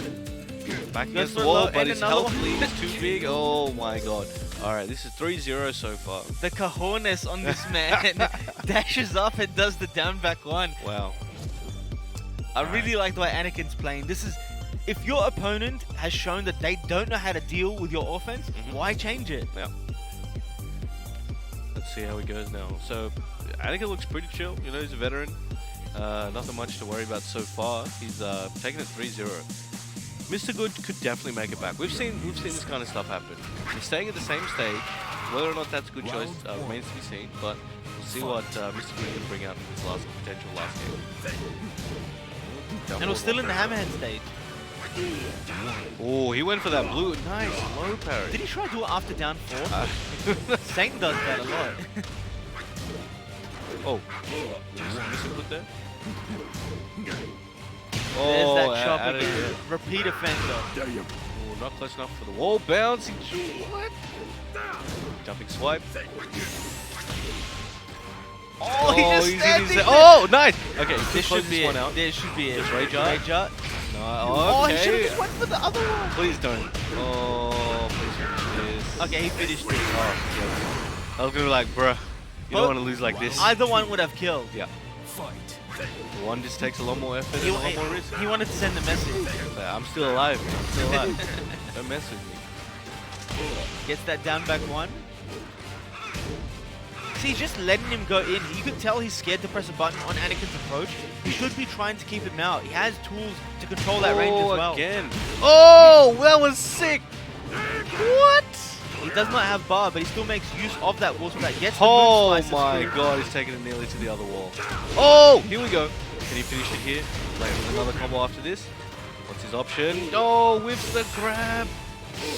This should be it. Rage out comes out. Damn, that would have been a sick comeback, but that's knocked out there. I think he'll build the meter on, when he dies. Or just Oh, shy just of it. shy of it, yeah. So yeah, he's almost on one bar. First couple hits in the round will get him the meter. There we go. Bam. He built the meter just then. Oh, low parries are coming out strong. Oh, slick duck. There's that down 4. Gets the count hit into the big boot. He uses the bar for some pressure. Goes for the power crush. Oh my god, he just made The a combo. conversion, he hit him out of the air and still got a combo with that wall jump. He's just standing in his face. Oh, that could have been launch right there. I don't think he wanted to because he thinks he was going to string along with extra hits. Okay. And Anakin on match point right now. Set point right now. Let's go. Oh, no punish there. Get too far away. He's got that timing Has unlocked. he hit a single sidestep 3? I I feel like Anakin's ready for every single one. Oh, tried to catch him ducking. Oh, grab. Debug. Doesn't duck there. Oh! He was late and the sidestep. This should be it. Damn. That mistake has lost him the two rounds already. And that one was a super crucial one. Anakin Very takes it unfortunate. 4-0 over Mr. Good. Chinese Taipei eliminated from the tournament. A valiant effort, making top 16. Anakin from the USA moves on into our top 8. Dang. That was good. Well, I feel bad for Mr. Good. There was a couple times where I'm like, he has it. And he just, unfortunately, there was a misinput and couldn't take it. But thank you guys for watching that one. We've got 2 more matches coming up tonight. We're just going to take a break now, and we'll be back with those soon.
Welcome back, ladies and gentlemen. We are back again for the IeSF 11th Esports World Championship Tekken Top 8. So, the winner of the next match we'll tell you about is making it into top 4. Remember, this is single elimination, first to 4. So, who have we got, you ask? We have Take from Japan versus Uncle Ben. from Thailand. Yes. So, last year, you guys might remember, Thailand's representative was booked. This year it's Uncle Ben, so it's some fresh blood. And Take, everyone knows Take, no introduction needed. Your master Take is a legend. So, I'm joined here by, Alchemist. and we're bringing you some spicy Tekken action. So this, again, single elimination top 4. So this is for all the marbles right now. Well, most of the marbles, like the majority of the bag is going into this match. So, we'll see how this one goes. Uncle Ben will be using, what character do you think? Shaheen. I think he's shown that he wants to stick with that Shaheen. Yeah. And Take, I have no idea. He uses Steve sometimes, Paul, Brian, Kazumi. You know, we'll see how it goes. Because he was using Kazumi earlier today, so I wouldn't be surprised if he whipped that out and see how it goes. But yeah, what do you think is going to happen here? You've seen Uncle Ben play, you've seen Take play. What kind of different styles do you think are going to clash here, if any? Uncle Ben more so plays slightly more aggressive than Take, though Take isn't one to, slow things down for no apparent reason. Yeah. If he thinks he can control the neutral by being aggressive, he will do so, and he will do so really well. But what I think is going to happen here is I think Take is going to pick one of the characters that controls neutral, without overextending, like Kazumi, like the Steve, one of those safer characters. Yep. And I think what is going to be hard for Uncle Ben is trying to find a way to open up that defense without overextending himself. And I think that's what's going to be the pivotal, or the thing to follow in this matchup. Yeah. So they've known for a few hours who they'd have to play, like maybe 1 or 2 hours. We had a break over there. So we'll see what kind of research maybe Uncle Ben did or Take did into the opponent, and we'll see how we go. So just to verify, Jun is the name listed overall in the official stuff for IeSF, but he's actually going by Uncle Ben, so just remember that one. Alright, they're both thinking pretty hard, like, I don't know, the character selects the cream, like, what's going on? I'm waiting for someone to adjust their glasses. Yeah. But you gotta do like anime style, like That's one what I of mean. these. Put the middle finger in the ridge of the nose. It's like, I finally figured it out. Yeah, and and then they get that glare on the glass. hit the lights. Well, man, they got very similar glasses. I think Take's a bit more rounded though. So what we should mention is, as you said, the winner of this does make it to the top 4. Top 4 will be held tomorrow. We will have, I think every match in top 4 will be first to 5. Yep. So even more games. So that changes the meta even more so. But before we get ahead of ourselves, we've got this first to 4. Japan versus Thailand. Thailand, no stranger to success when it comes to IeSF. Book actually made the grand finals in 2017 where he had to verse Dorjin. Can Uncle Ben emulate those results? And he's going what is this? with the Negan. This is one of the characters I've seen him play at tournaments recently. I wasn't expecting him to play Shaheen. This is the character I was expecting, and now he's bringing it out. Season let's 3 go. Negan is a beast. Yeah. You know that down back 2 change, it's no longer minus 15 on blocks, minus 14. Fewer Round characters one. can launch Why it. you do this? It didn't really matter for Kazumi because her half kill almost never reached. But now it means her while standing 3 doesn't punish either. So she has to go for while standing 4-4 for consistency. We're into the match, we've got Infinite Azure. I wonder how much Negan experience at a high level Take has. Not many Negan mains out there, so we'll have to see how it goes. Ooh, there it is. There's that new low. Every time he transitions into intimidation stance, you have to be scared of that lowness. Before you can hold back and the grab was the option that broke down turtles. But now he has that low for the plus one, then leaves you standing. Oh, there it is. Good punish there from Take. I think Negan is one of those heavily underrated characters. Oh, yeah. Nice step. KO. He has excellent jab strings. Round 2. So many safe mid strings like forward 4-3, sorry, down forward 4-3 and whatnot.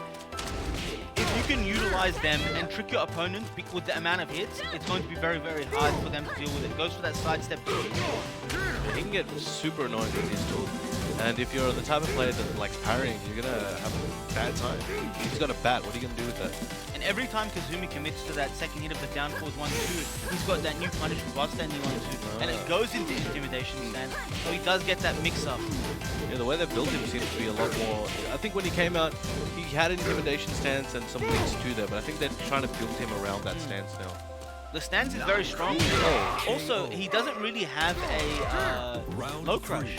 His low crush is intimidation stance. Ah, yeah. So if you read a low, you want to use that intimidation stance, you get that free auto launch. Goes to that down back. Oh, the low parries on Uncle Ben's there. Very good. Look at that pushback on the move. That's like the Devil Jin Demon Steel Pedal. Oh, he's got the Nice read on that punish. timing now. See, at tip range, that would not have worked. But Take recognized the range punishes, so while standing 1-2 gets the max damage he can. Shooting that bat. All right. Trying to knock her head off with that bat. Round 4.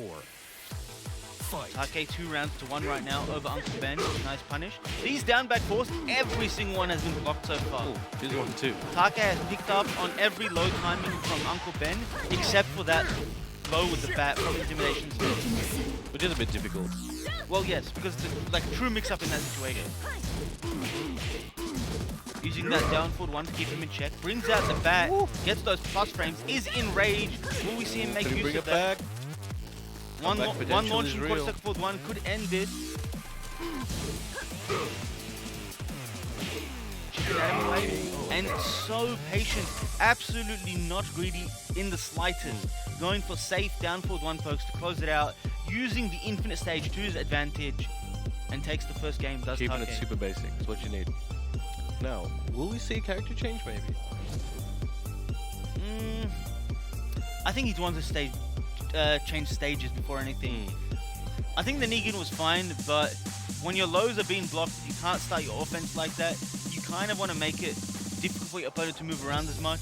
I think going to the walled stage is the right choice. Also, I think he should be using a lot more back 1+2, but the reason why he's not, I think he's scared of standing 4. So he has to find his timings. If Take is looking for a low or fuzzing the down back 4s, in that Round timing he wants to use that back 1+2, even if it's blocked, it's on +4. Well, They that's not punishable yeah, it's anymore. safe now, -9 on block.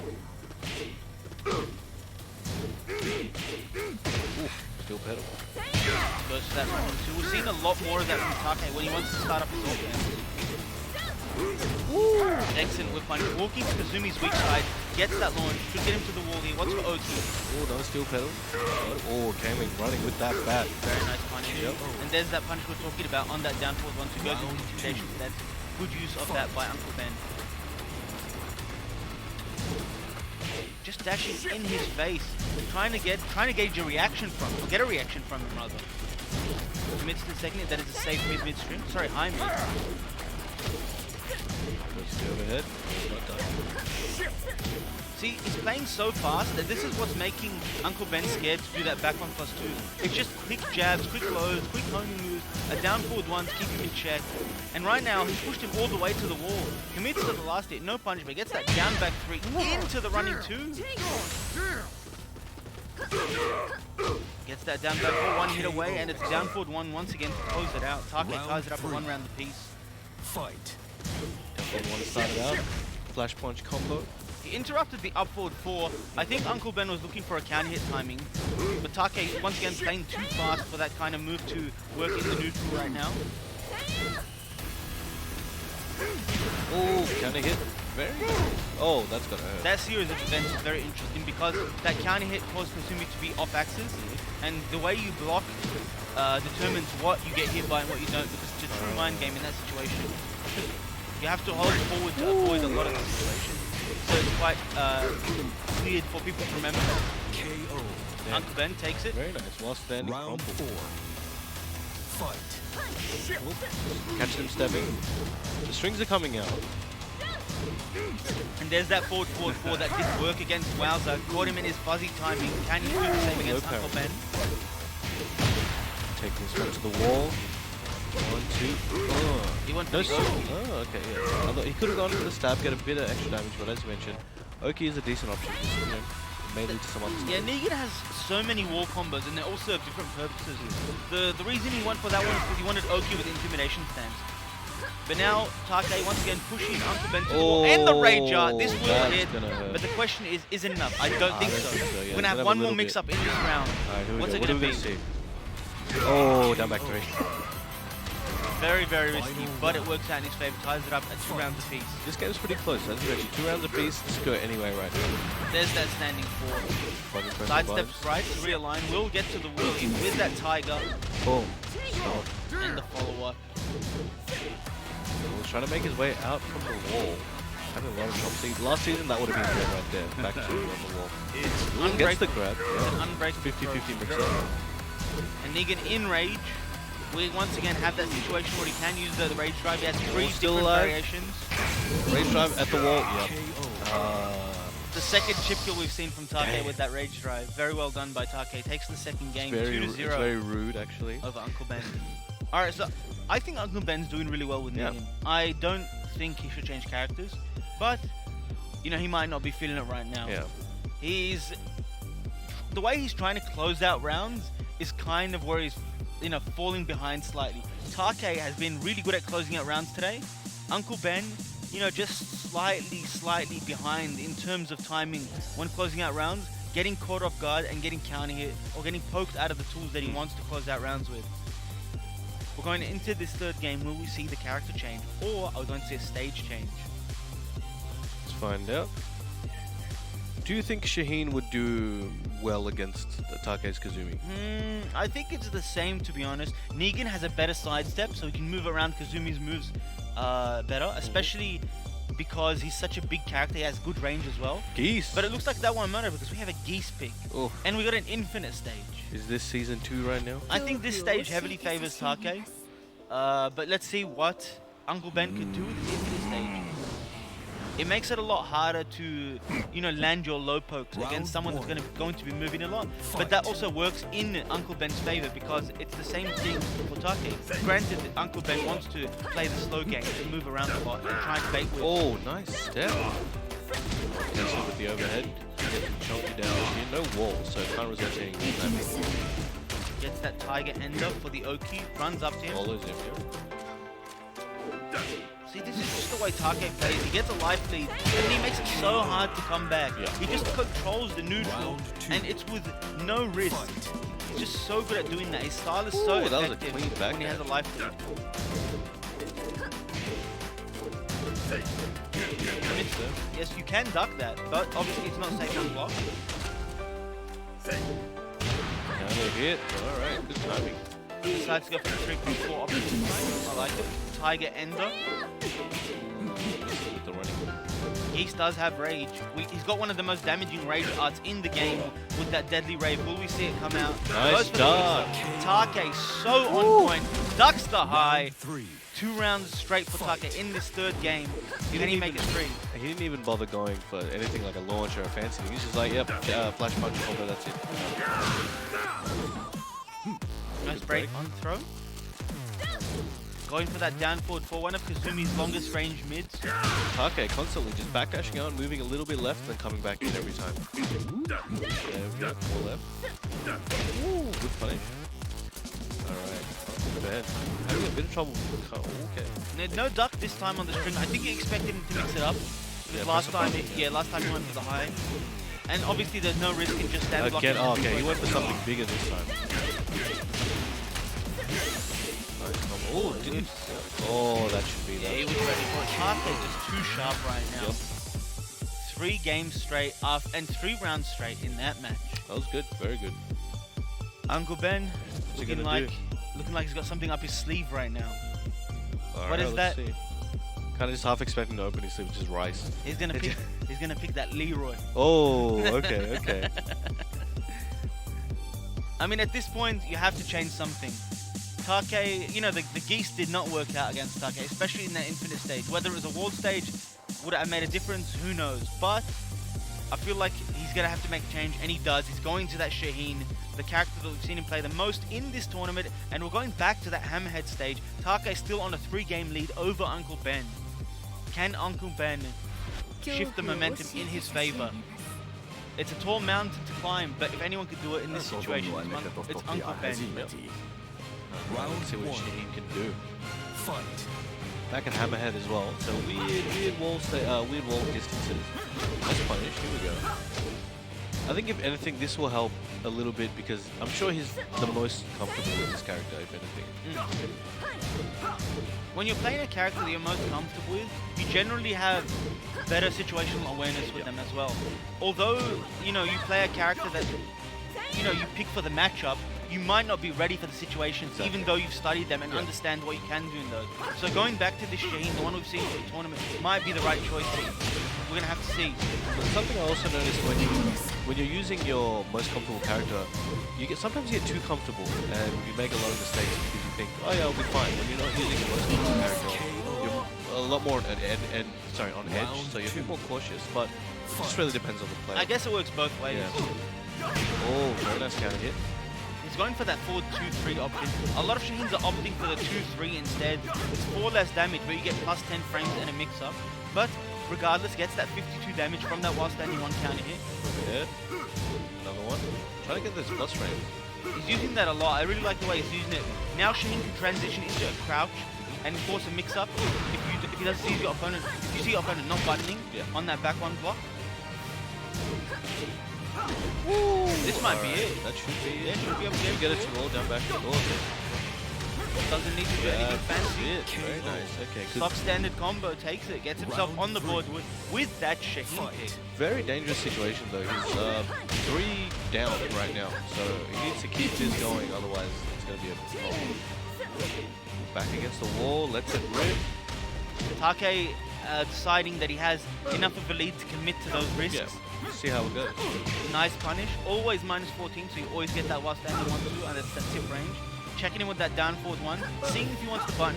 Will he commit to the second hit once again? Gets counter hit with the 4-4. Neither player in rage just yet. Uncle Ben almost there. And there it is. 1-1-2 knockdown in rage. Will we see the rage drive come out? One more There it go. is. Take too patient, waited it out, and gets that punish. 1 round away from taking it over Uncle Ben. This is the last chance for Uncle Ben. Try to He's get on that his one last punch. life. Goes for that 4-1. Checking in with the 1-2. Does have the options after it. Take not biting. Down back 3 is doing some work right now. Went for the power crush. Just nobody home for that though. He likes using the down back 3 into the running 2, which is what I think he was trying to do. But the power crush didn't really do anything badly anyway. A lot of pressure being built up. Oh, gets the counter hit down for This it too. should be it. There we go. All right, back on the board. 2 rounds apiece. Final round. Next round is going to decide, is he going home or is he going to the next game? Ooh, just dashing in his face. Take's like, I'm waiting over here. I'll wait over here. He does the overhead. Oh! This all right. might be a crucial moment in this match. This is going to be big damage. Goes for Oki. Oh, goes for the delay hop jumping kick roll. into the low. Can Take bring it back? Does have rage. Oh, this Uses it. This doesn't look good for Take It's going right to be now. really hard. And Oh, the down yeah. 3. Uncle Ben Very gets nice. on the board. Woo. Maybe he should have started with Shaheen. Or maybe it was just all that information he got from the last 3 games. See, the thing is, I'm not sure if he knew Take was going to go with that Kazumi pick. Maybe he just picked, you know, Negan as a comfort pick. But Take, sticking with the Kazumi, going straight into the rematch, was still in Hammerhead. Counter hit. And we're starting off with counting. So we got that 4-1 into the wall combo. Goes for the max damage this time. Oh, that's going to hurt. Picks up, slide. Shaheen's 2-3, one of the best 10 frame punishes in the game. If you do go into stance, it's plus 10 on hit. It's Very, basically very a 10 frame punish with decent damage into mix up. Yes. It's amazing. And Take, on the last sliver of life, does have rage.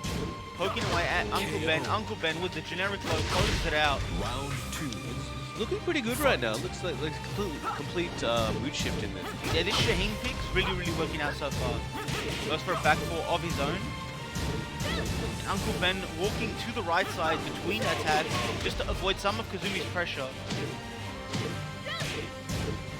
Now he's got his back to the wall. This is not where he wants to be. Take getting free reign and gets the throw. No break. He'll get a combo here. Can he close it out? One more hit should do it. And the down forward 1. Cash in.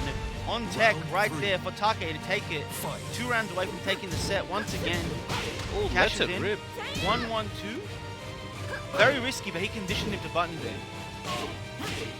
Oh, look at all these down This is forward one. see the reason why he was using down forward 1 was because Shaheen had the wall to his right. He cannot step down forward 1, so it's essentially a homing move that's -3 I-13 instead of the back 2, which is I-15 -9. Oh, down back 3 to close that round out. Round 4.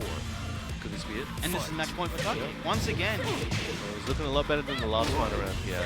Uncle Ben looking at the bottom of the barrel right now on his last life, almost in rage with this Shaheen pick. Sure, he's hoping he finds something down that barrel because it's not looking good. What And a that's punish, it. Take. Man. Super clean He's finish. finding a ticket home in that barrel. Jeez. All right. Very well done there by Take.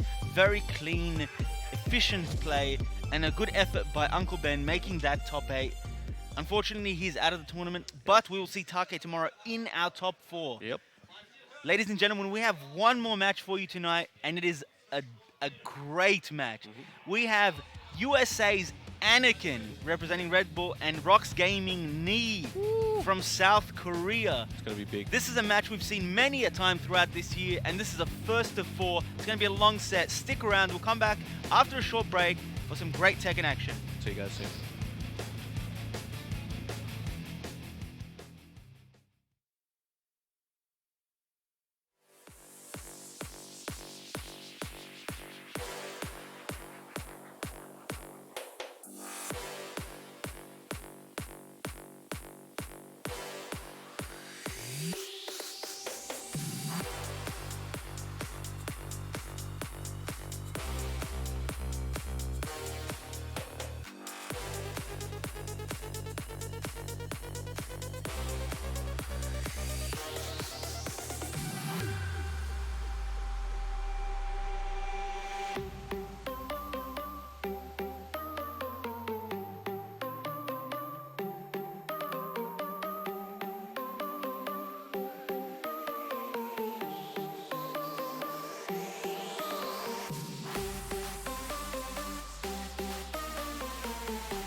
Welcome back, ladies and gentlemen. Thank you for joining us. Welcome back to the 11th annual IeSF 2019 Tekken 7 World Championships. It's We're pretty in. good. It's pretty good. We're up to our last match. Ooh. I'm hyped. All right, we got a really good match for you guys lined up. One that you've all waited for. I'm stumbling on my words right now.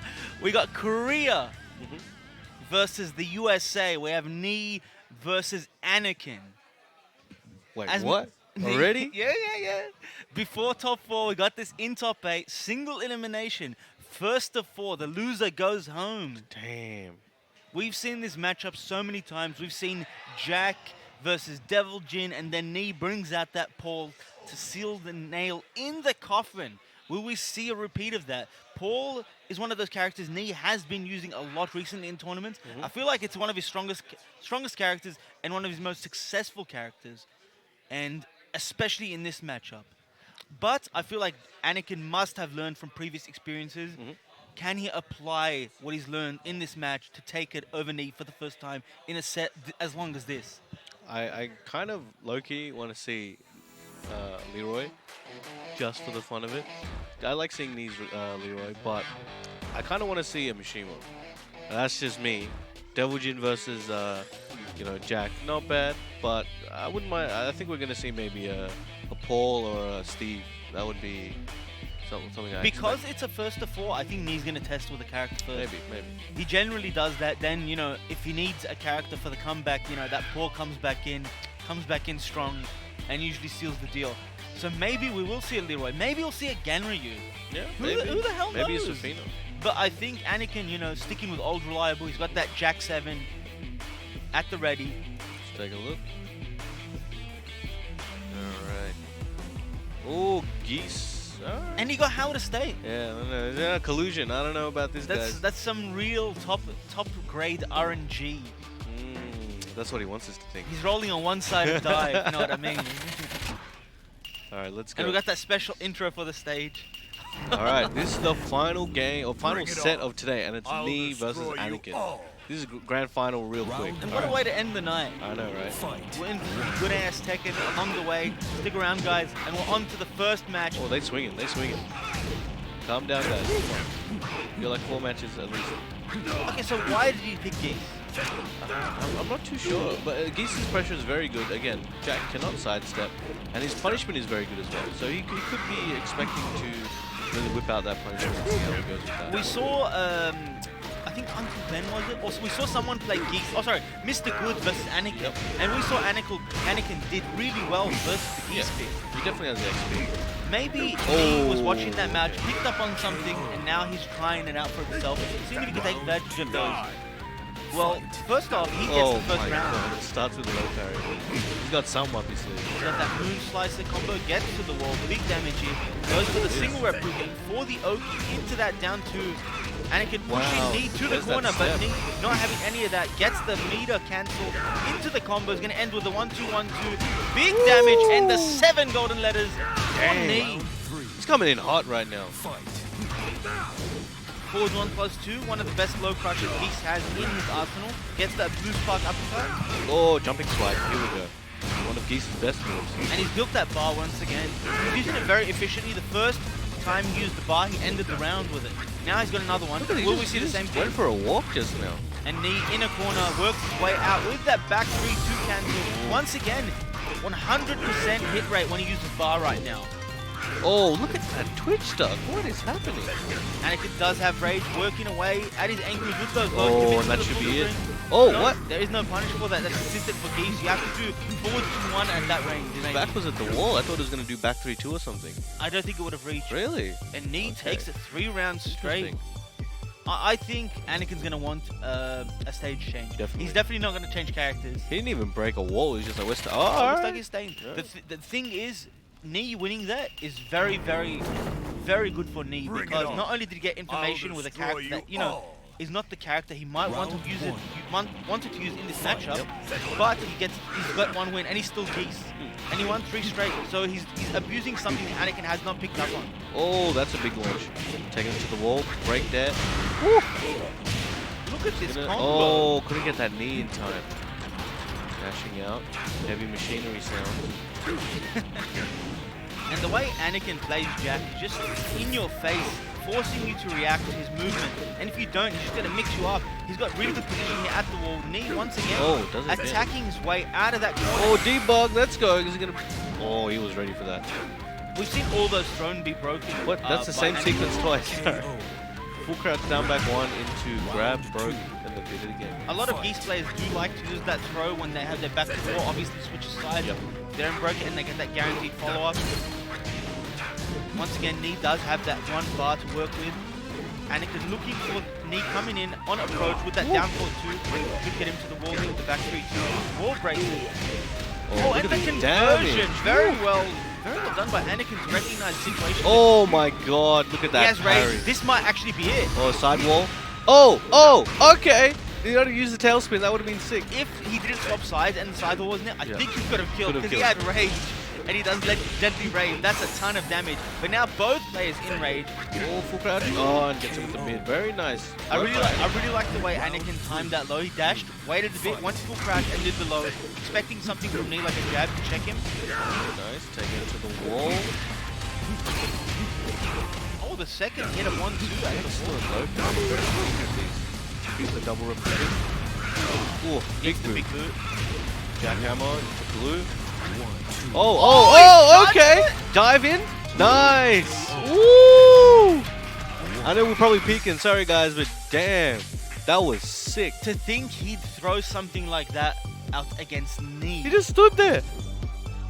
It worked. I know, and I'm just saying, like, that But was how like did it work? godlike. That's what I want to know. It's just like in Dragon Ball. It's like, let me let you charge your final finisher. I'm gonna stand right here. And he's like, oh, I shouldn't have done that. Anakin ties it up at 1-1. I think Knee is looking to make a change here. What is it? Nope. It's a stage change. Oh, no, I thought you meant character. My bad. Mishima Dojo. Not liking those multiple wall breaks. Maybe not.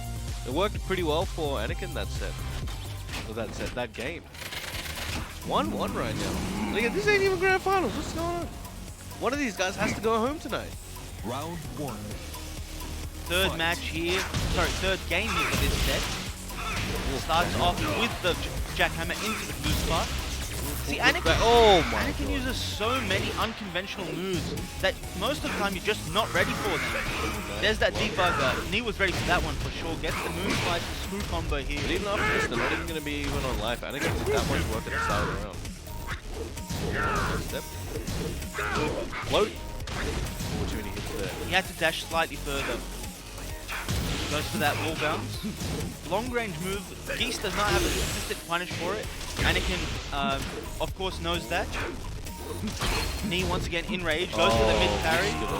Anakin too patient. Gets that down back once, close it out. Gets the round. Knee once again on one bar. Has shown that he has been using it very effectively so far. Swipe, no Anakin. He didn't get a full combo. Fully charged on the ground. So he had a hard read that he's going to stay down. If you do move, a move like shoulder will hit you if you move around the ground after that move. Oh my god. How many rounds? Okay. The consistency. That's 5 rounds straight. Yeah, and the consistency on those boost parts. Oh yeah. Damn. Is it Saint secretly on that stage? No, no. Uses the meter. Will get him to the wall here. Puts the combo. Oh, it drops. The jab. I think the corner kind of messed it up there for the end. He didn't confirm properly. I think it would have hit if he let go at 2. He went for 3. He wanted the big boy damage. He's feeling himself. Oh, nice. Pancake press. Oh, that down forward that 2. could've been big. Just Dash out of down. range. Knee still has that 1 bar. They don't want to save it for the next round. Oh my god, he Dropped dropped the it. combo Oh, he and got the wall running he got one the elbow, shoulder he to got the take elbow. it. Oh my god, what is happening right now? Anakin on the cusp of taking his second game against me. That move hits you if you stay if you move around on the ground. Punish, that's a recent update, so there's not a high on the second hit anymore, so he's got to stand there and block it. I know a lot of people still duck and get hit. It's just muscle memory. Yeah. It's really annoying if the first day or so. Yeah. Oh, it's going to be big. This might be it. You should get him to the wall here. There it is. Alright, 2 Didn't rounds even- each, 1 game each. Didn't even need the wall on that combo. Currently he's got no meter, he has to build it up, so Anakin should really take advantage of this situation, maybe do some things that he might not be able to get away with if he had meter. So Knee stopped that 5-round streak, and now he's got 2 of his own. Yep.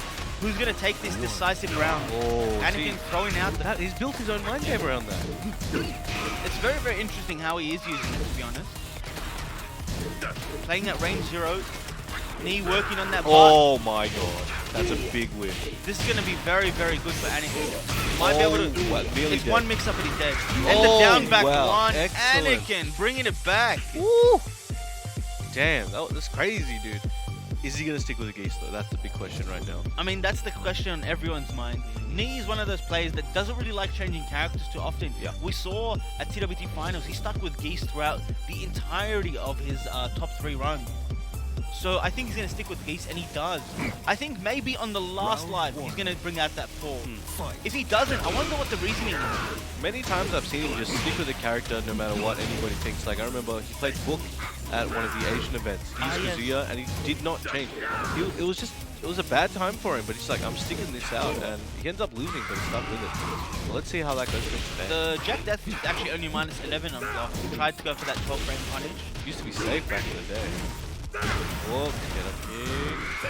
Nice. Still managed to reach even at that range. I always thought of that move with Geese, the launcher from crouch. It looks really weird. It looks like the Statue of Liberty. He makes that pose. Goes for that blue spark uppercut. Back 2 with the knockdown, pushing him Coming to in the hard. wall. It's 10 seconds and Knee is already in rage. That's how fast Anakin is playing. God. Super speed man right now. Starts with the jab, trying to poke him out. Nice step, here we go. He's gonna get a big combo. Step to the right, into that full combo. Sorry, step to the left rather, to realign. Look at this damage! Goes for the Oki with a single rep Nice again. duck. Okay, This time goes for the cross frame. Woo! Two. Anakin coming in, not scared of Knee's 1 meter. Stomping on him. Not dead yet. Oh, here we go. What could happen? Oh, went for the debug in the distance. Round 4. Fight. Starts off with the down forward 2. Decides not to use the back 3-2 to launch it there. Back 1-2, good enough damage. Anakin launches him for it, gets him to the wall, goes for the shoulder ender into the upward. Oh, anti-air. He's not letting him get away from here. You're locked down. No side kicks. Oh, he was down there, but he just got up. Oh my, is that a setup? I swear to God, that's a setup. He's dead. Oh boy, as long as he doesn't mess this up.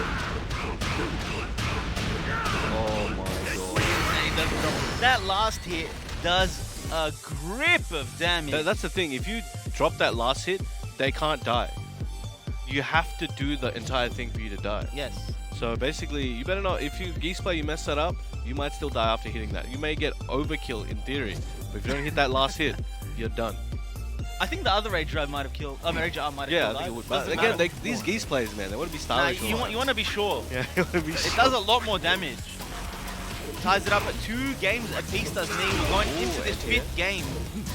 Staying in Machine Dojo. Gets that low parry. Should be able to carry to the wall here. Man, these moon slicing combos are so efficient with the amount of hits. You always get to the wall because of the Giant ender. 1-1. He's just chipping away this round. Just a lot of damage. Just really close. Getting hit, getting counter hit.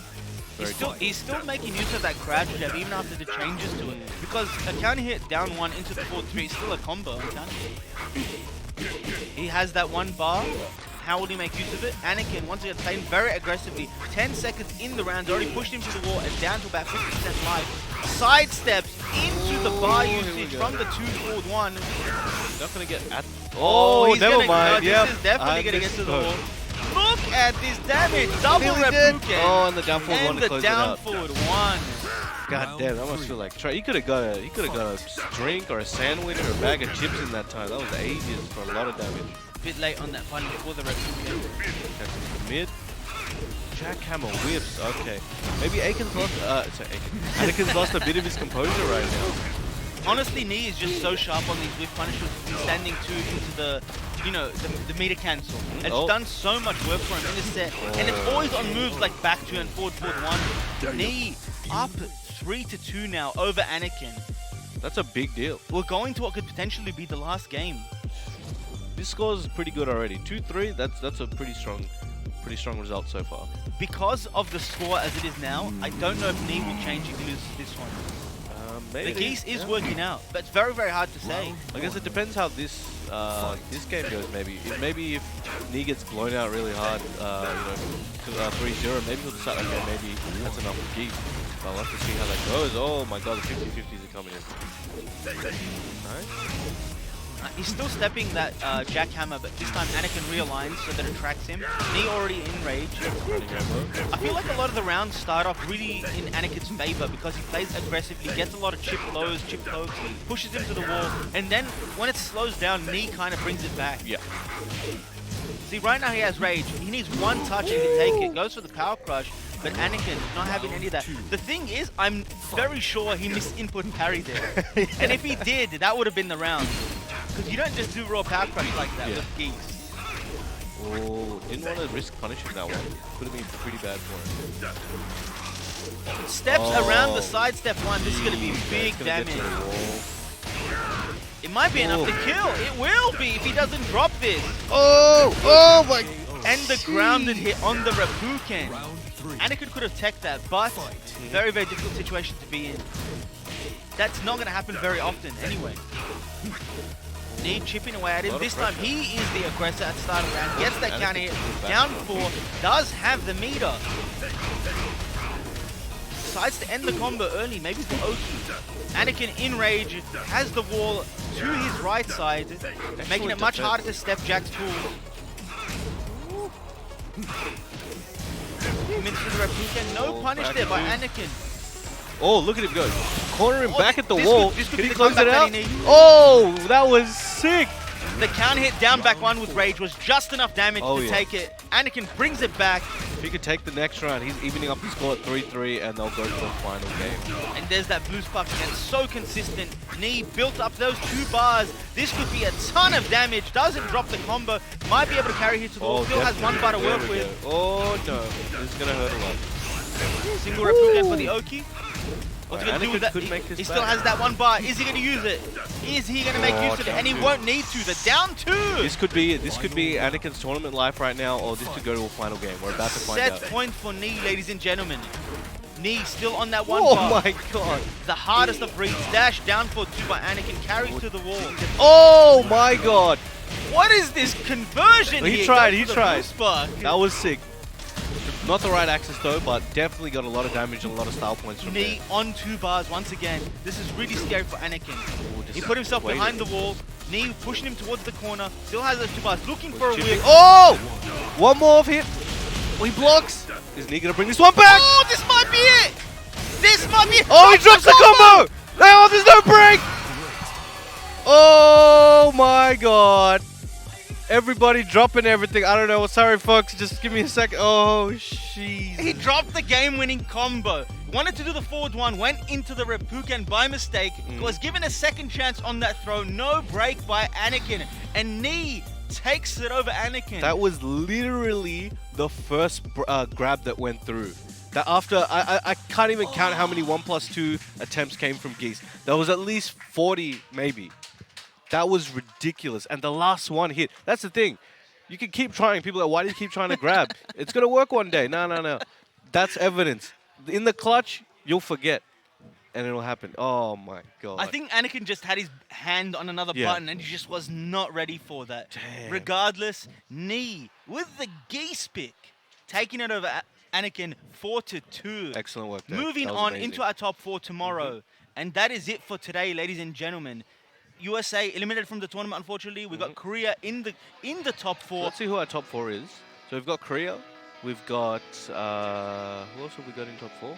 We have Korea, we have the Philippines, if I'm Yep. not mistaken. We have Finland, and we have one more. Indonesia? No, Japan.